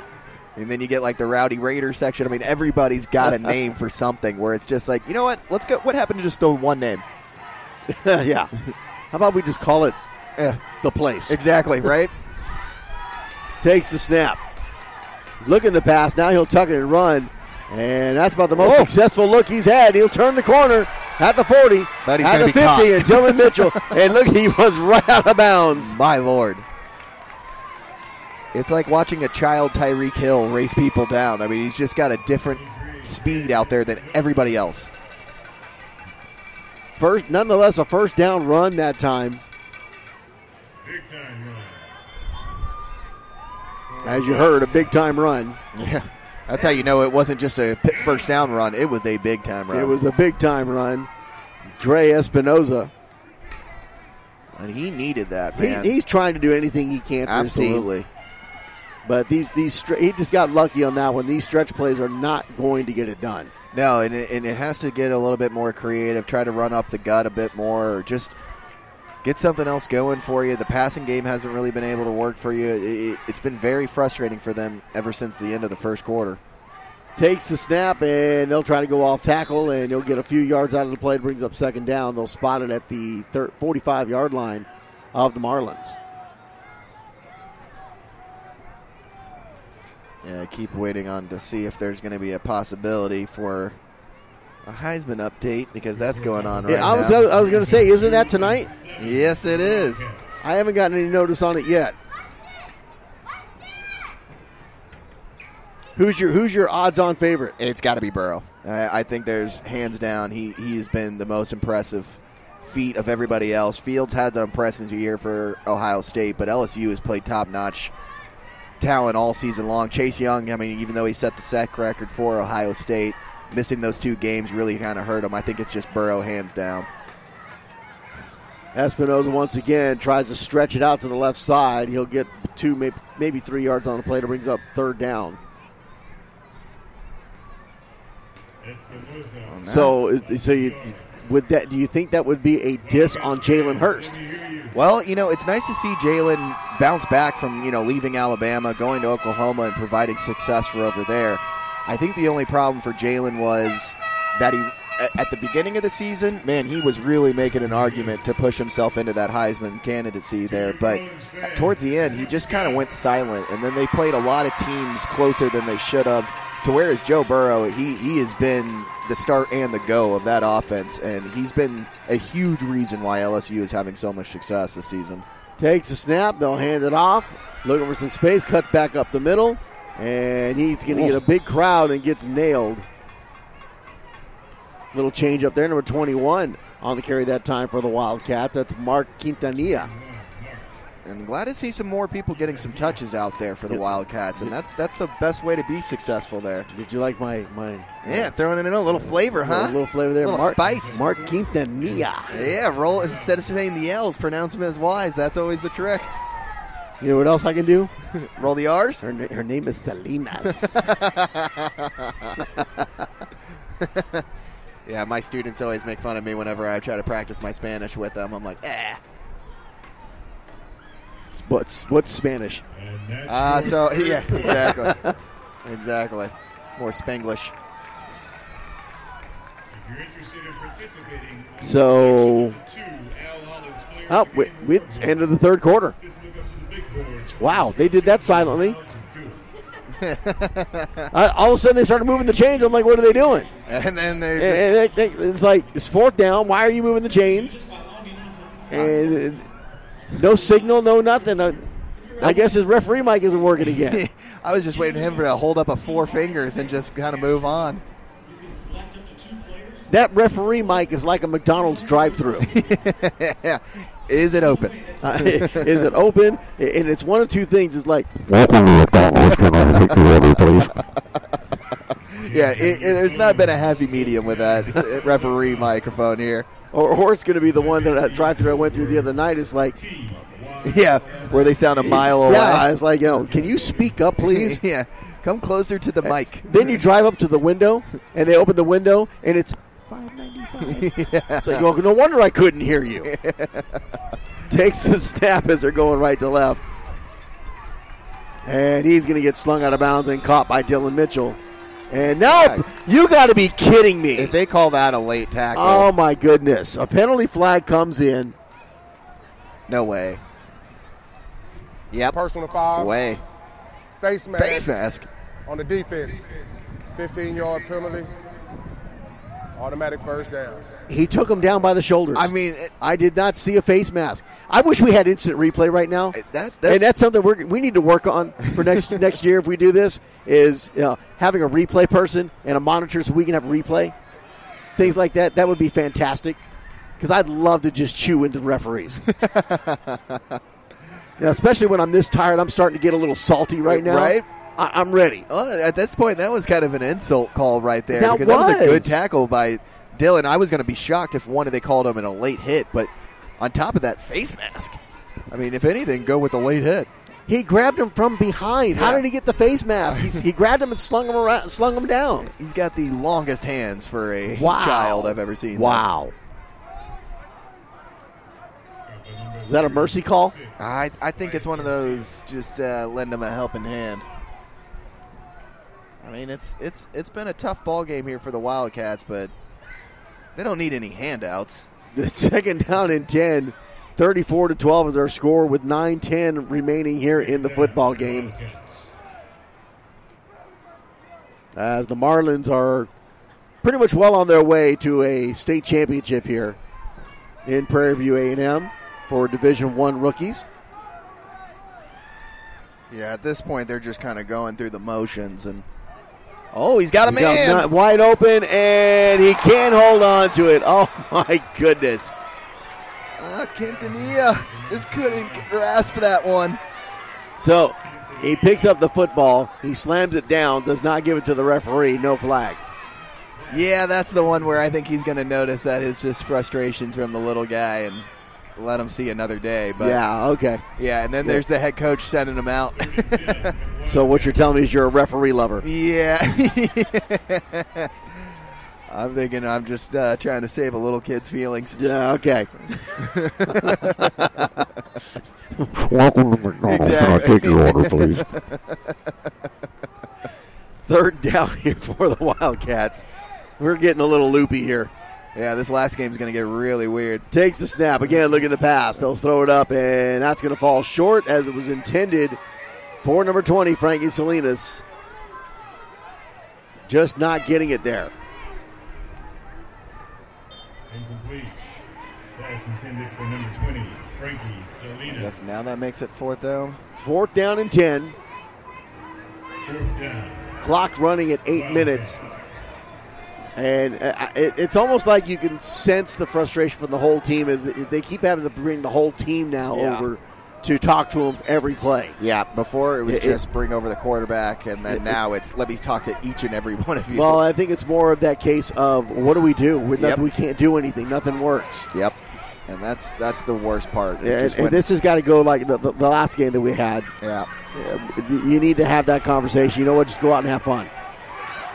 And that's what Espinosa's doing, but he's not having a whole lot of fun when he's running around for his life there. That'll be a turnover on downs. First down coming up here for the Marlins. They'll have the football at their own 26-yard line. I have a feeling we'll see a heavy dose of Dylan Mitchell just kind of taking some handoffs or running the Wildcat, just doing something to bleed the clock down and get out of here with the championship. Well, and this game is lost. Yeah. Its luster. I mean, you can even hear the crowd. I actually had to turn up the crowd now. Yeah. Because it just wasn't there. After that first quarter and once the Marlins started to turn it on, it was just one of those things you could slowly hear the air going out of everybody. When I start mimicking fast food drive-thrus, you know this game's in trouble. Takes the snap, pitches it. Nice little pitch play to Dylan Mitchell. Look at the speed. And he'll get caught, but not before he crosses the 30 to the 32. Just weaves in and out of everybody. He almost had a nice little seam there, but just couldn't quite penetrate it before kicking in the jets. Yep, absolutely. But just nice job just reading his blocks. Good pickup there by Jordan Smith, too. Doing the handoff and picking up a block. You don't see too many quarterbacks laying their bodies on the line.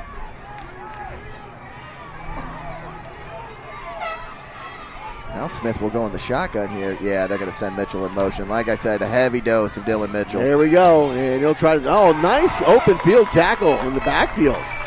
Is that I think that's Espinoza, and it is. Espinoza got that stop. That was a brilliant tackle. He got low and was able to just put him down on the ground. Third down.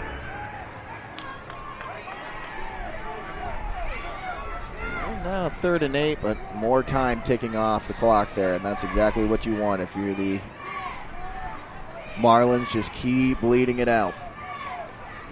Just bleed that clock. Yep, absolutely. One of that situation when you're up this big, it's going to pay off for you in spades. Looking the pass, rolls out. Now he'll keep it and go. And cuts back, and he's going to get swallowed up on 3rd down, taken down at about the 29. That's going to bring up 4th down. Yeah, but right now, with it being about 5 minutes and 50 seconds left on the clock and counting. There we go, selfie time. Trying to get the, I don't know if we want, do we want the producer in there? Yeah, we'll get her in there. Look up over here. Here we go. 1, 2, 3. All right. Good stuff, man. That's needed. Absolutely. 4th down. Hopefully she doesn't call HR on us. I think we have more on her at this point than anything else. Up the middle, and that'll be a turnover on downs, and the Wildcats will have the football in good field position against the Marlins, but to see if they can move anything. A good stand there from the defense, too. I mean, it was a heavy dose of Mitchell, and they were still able to bottle him up. Slido.com. Enter Taifa for the Al Hollins Player of the Game. You get to vote. 2 players will get selected from each game. Log on to Slido.com and enter Taifa and make your selections right now as you get to vote for the Player of the Game.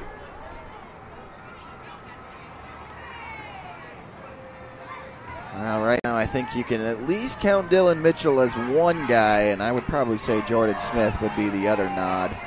Takes the snap. And look to move forward. He'll get some room and runs out of bounds. Dylan Mitchell put his hand on his back. I'm surprised they didn't throw a flag for that. Yeah, I'm surprised it wasn't a face mask. Unnecessary roughness. Yeah, right. For Wildcats. First down. First down, they'll spot the ball at the 17-yard line of the Marlins. See if the Wildcats can actually get another score on the board here. They've been score drought since the first quarter. Yeah, since their 2 plays, 2 touchdowns.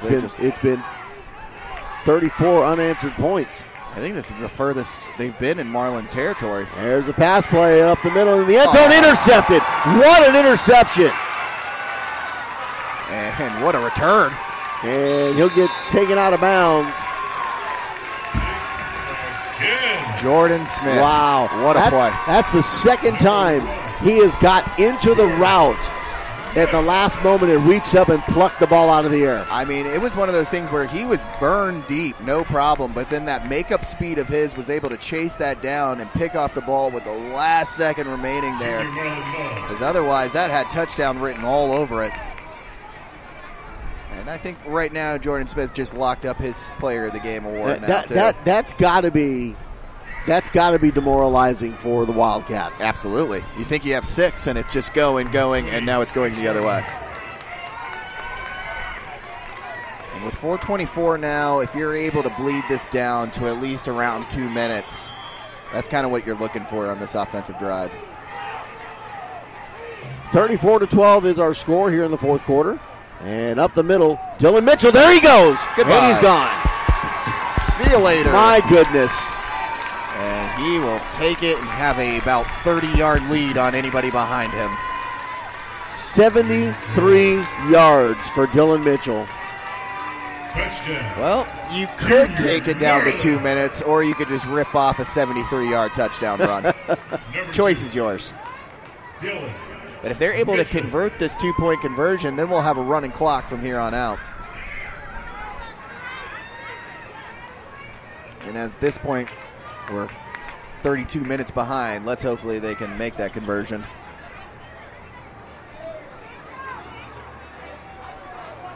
$210 yards in touchdowns for Dylan Mitchell. It's like you said, just touchdown runs. Just touchdown runs, not total yards, just on touchdown runs. I mean, that means he's got to be at least near 300 total yards of offense. That's insane. He had a 31-yard reception, 59-yard touchdown run, 47 yards, and now this 73. I mean, ever since they put him in the Wildcat, it's like, just do whatever you want back there, man. And a false start.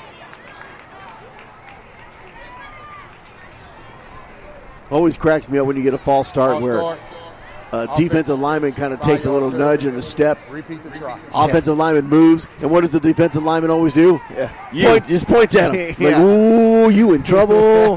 They saw you. So he's the second guy. Takes a step. Makes the pass. Dylan Mitchell looking for. You know, who is that he was trying to go? He was trying to go to Jaron Lopez.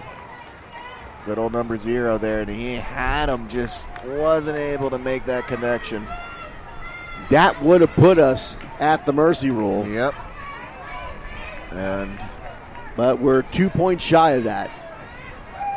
Maybe they'll have mercy on us and just let it go. 4:10 remaining here in the football game. 40-12, Marlins with the lead. 40. Well, at this point, might as well just go for your same game plan here and just try to see if you can either get to the mercy rule or run out the clock. Well, if they're going to onside kick, this is their last opportunity to do it. Yeah, absolutely. And again, it's that bunch formation right there. I mean, if you look right around in between either side, you can go in between the 40-yard line. If you just push it through those guys. Nice catch. Nice catch there. That's your Frankie.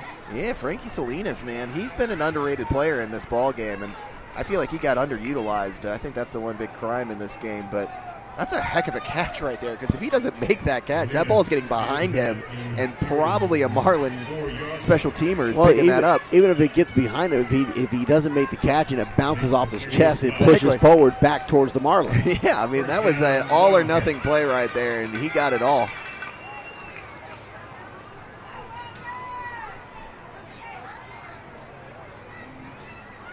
Next game coming up is we start the junior games. Division II juniors, it's the El Paso Broncos and the Cibolo Spartans, followed by our final game of the day, the Division I junior matchup between the Southside Ducks and the Killeen Cove Chiefs. I just don't believe you that we'll ever reach it. Espinoza once again on the carry down to the 40-yard line, a 5-yard gain. It'll bring up second down. Okay, make it a 6-yard gain. Yeah, move that ball up an extra yard. Why not? I'm waiting for that far side judge to do some kind of jig dance to confuse the down marker. Yeah, that was a highlight moment right there. As he was just like, I don't know where to mark it, so let's just spread out wide. I'll just straddle both of them. Yeah, I'll just look like I'm stretching, and they can figure it out. Takes a snap, hands it off. Frankie Salinas with the carry, gains about a yard on the play. It'll bring up third down.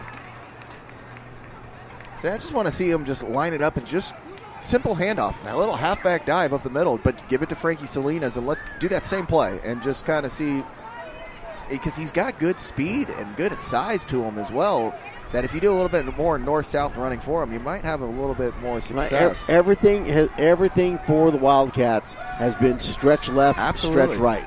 And it's one of those situations where you can do that as long as you're keeping them honest by going up the middle.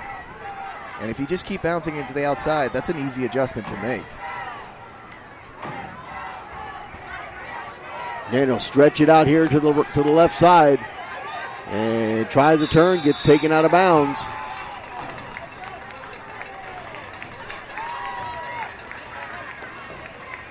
Number 3, I believe, Torian Brown on the stop that time for the Marlins.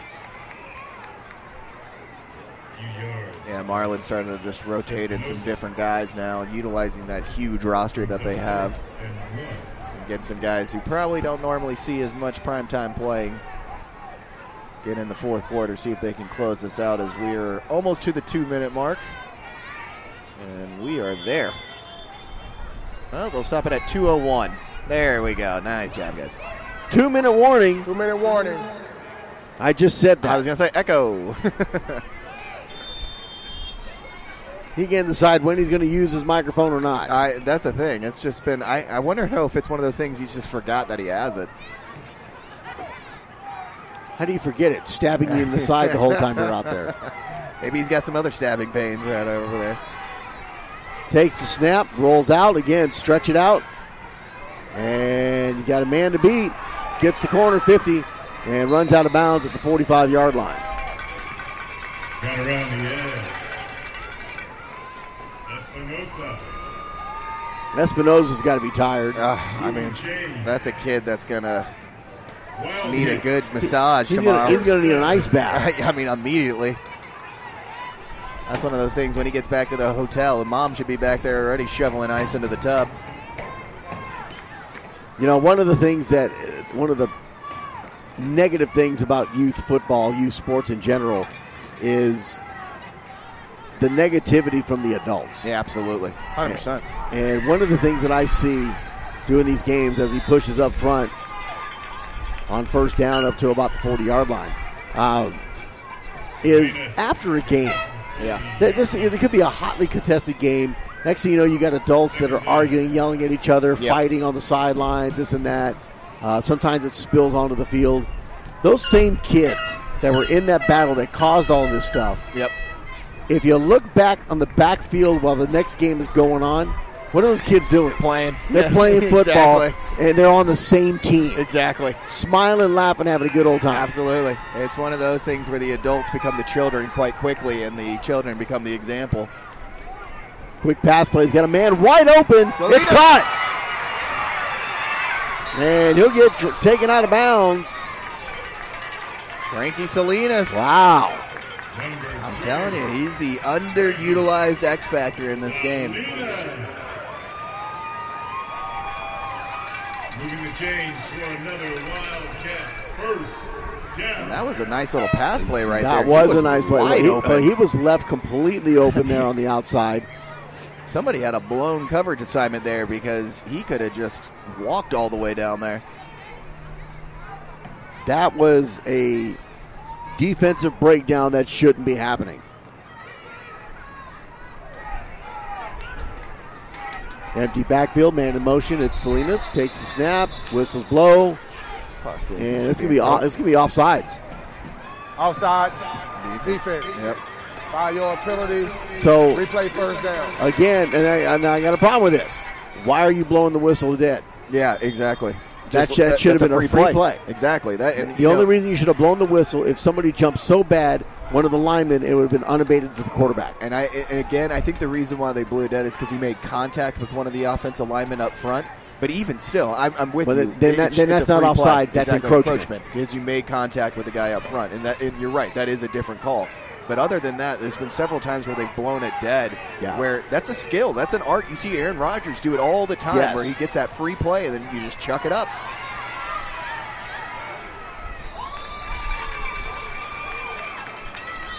Takes it down to the 5-yard line, and it looks like a timeout called by the Wildcats. They try to preserve some time with 38 seconds. 40-12. Timeout. Still a chance.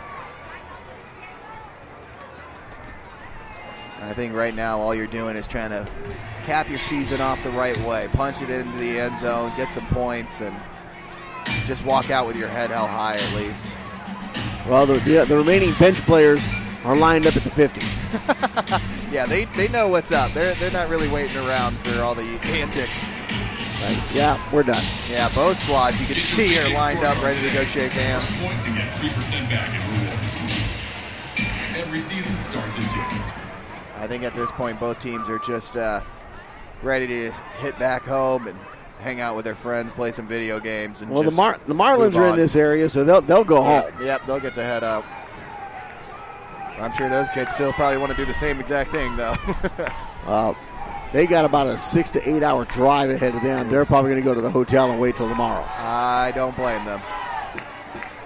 Takes the snap. Oh my goodness. Hello. Wow. That is being eaten alive. I believe that's number 8, George Perez, and that's the second humongous hit we've seen from him. And you know, timeout, Wildcats. There's that final timeout of the fourth half. When you saw that play develop after he took the snap, he held the football out like he was expecting to hand it off and stalled like there was nobody there. And by the time he realized, I need to do something, pop! Here comes the refrigerator. Yeah. Suddenly for Espinoza, the lights in the stadium went out real quick as a whole presence was George Perez. George Perez, I'll call him the tortilla because all he did was wrap him up. Yes, he did. Just turned him into a burrito. And not only that, a burrito that hit back quite hard. Takes the snap, rolls out, comes into the near side, looking to get to the end zone. And he tries to push in, and he does. And that's a Wildcat touchdown.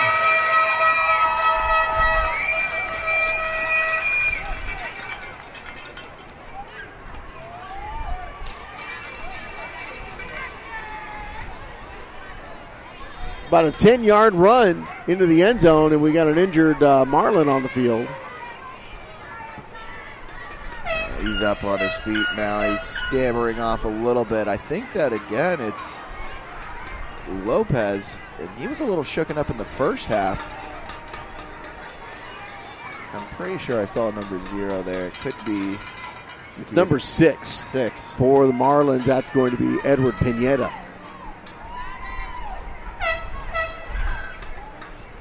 Espinoza gets that in for the touchdown.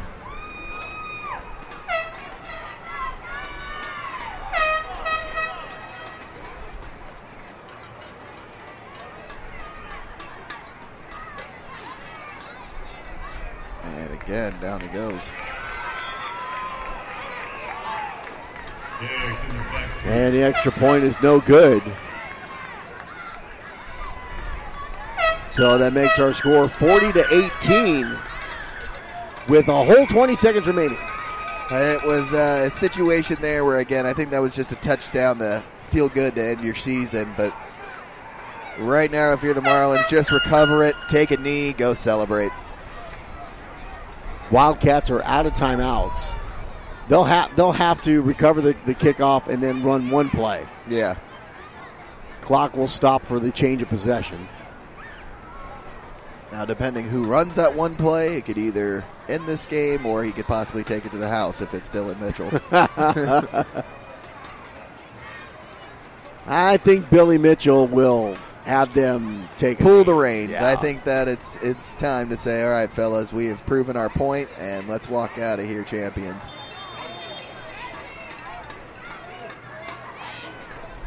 Onside kick recovered by the Marlins at the 49-yard line.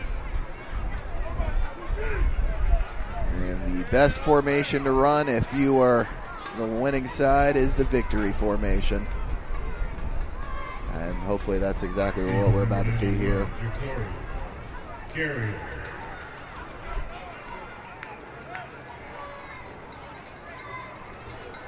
That was a big yawn. That was a big yawn, man. That was one of those where I've been sneaking them bad boys in for hours. Oh man, that was a yawn. That's what is this one? Game 7 coming up? My gosh. Game 7 coming up. We've got 2 more to get through. I feel like I'll hit a second wind on Game 8 because I'll know that the end is near. It's going to be Game 7. That will be we've sat down through this entire game. Yeah, and rightfully so. And look what she brings you. Oh, look what she brings you. That's in the clutch right there. Wow. I thought we were out of Red Bulls. Oh, that's a sign. We grabbed just enough. The only problem is I've had enough Red Bull to power a small city. Shotgun takes a snap. They'll hand it off to the big man. Look at this. Rumble, big man, rumble. I love it. That's better than the victory formation. Hand it off to the big guy. They're going to try to hurry up and do it again. Yeah, they are. That was George Perez. 2 seconds. 1 second. And that's it. They're not going to get the snap off. And champion time. Yep, they will get the championship. Congratulations. Final score, 44 the Southwest Houston Junior Marlins. 18 for the PSJA Wildcats. Southwest Houston Junior Marlins, the Division I rookie champions. Congratulations. Keep it here. We'll be back. We'll bring it back up here for the trophy presentation for the Marlins. And then our next game coming up, the Division II junior matchup between the El Paso Broncos and the Cibolo Spartans. We'll be back.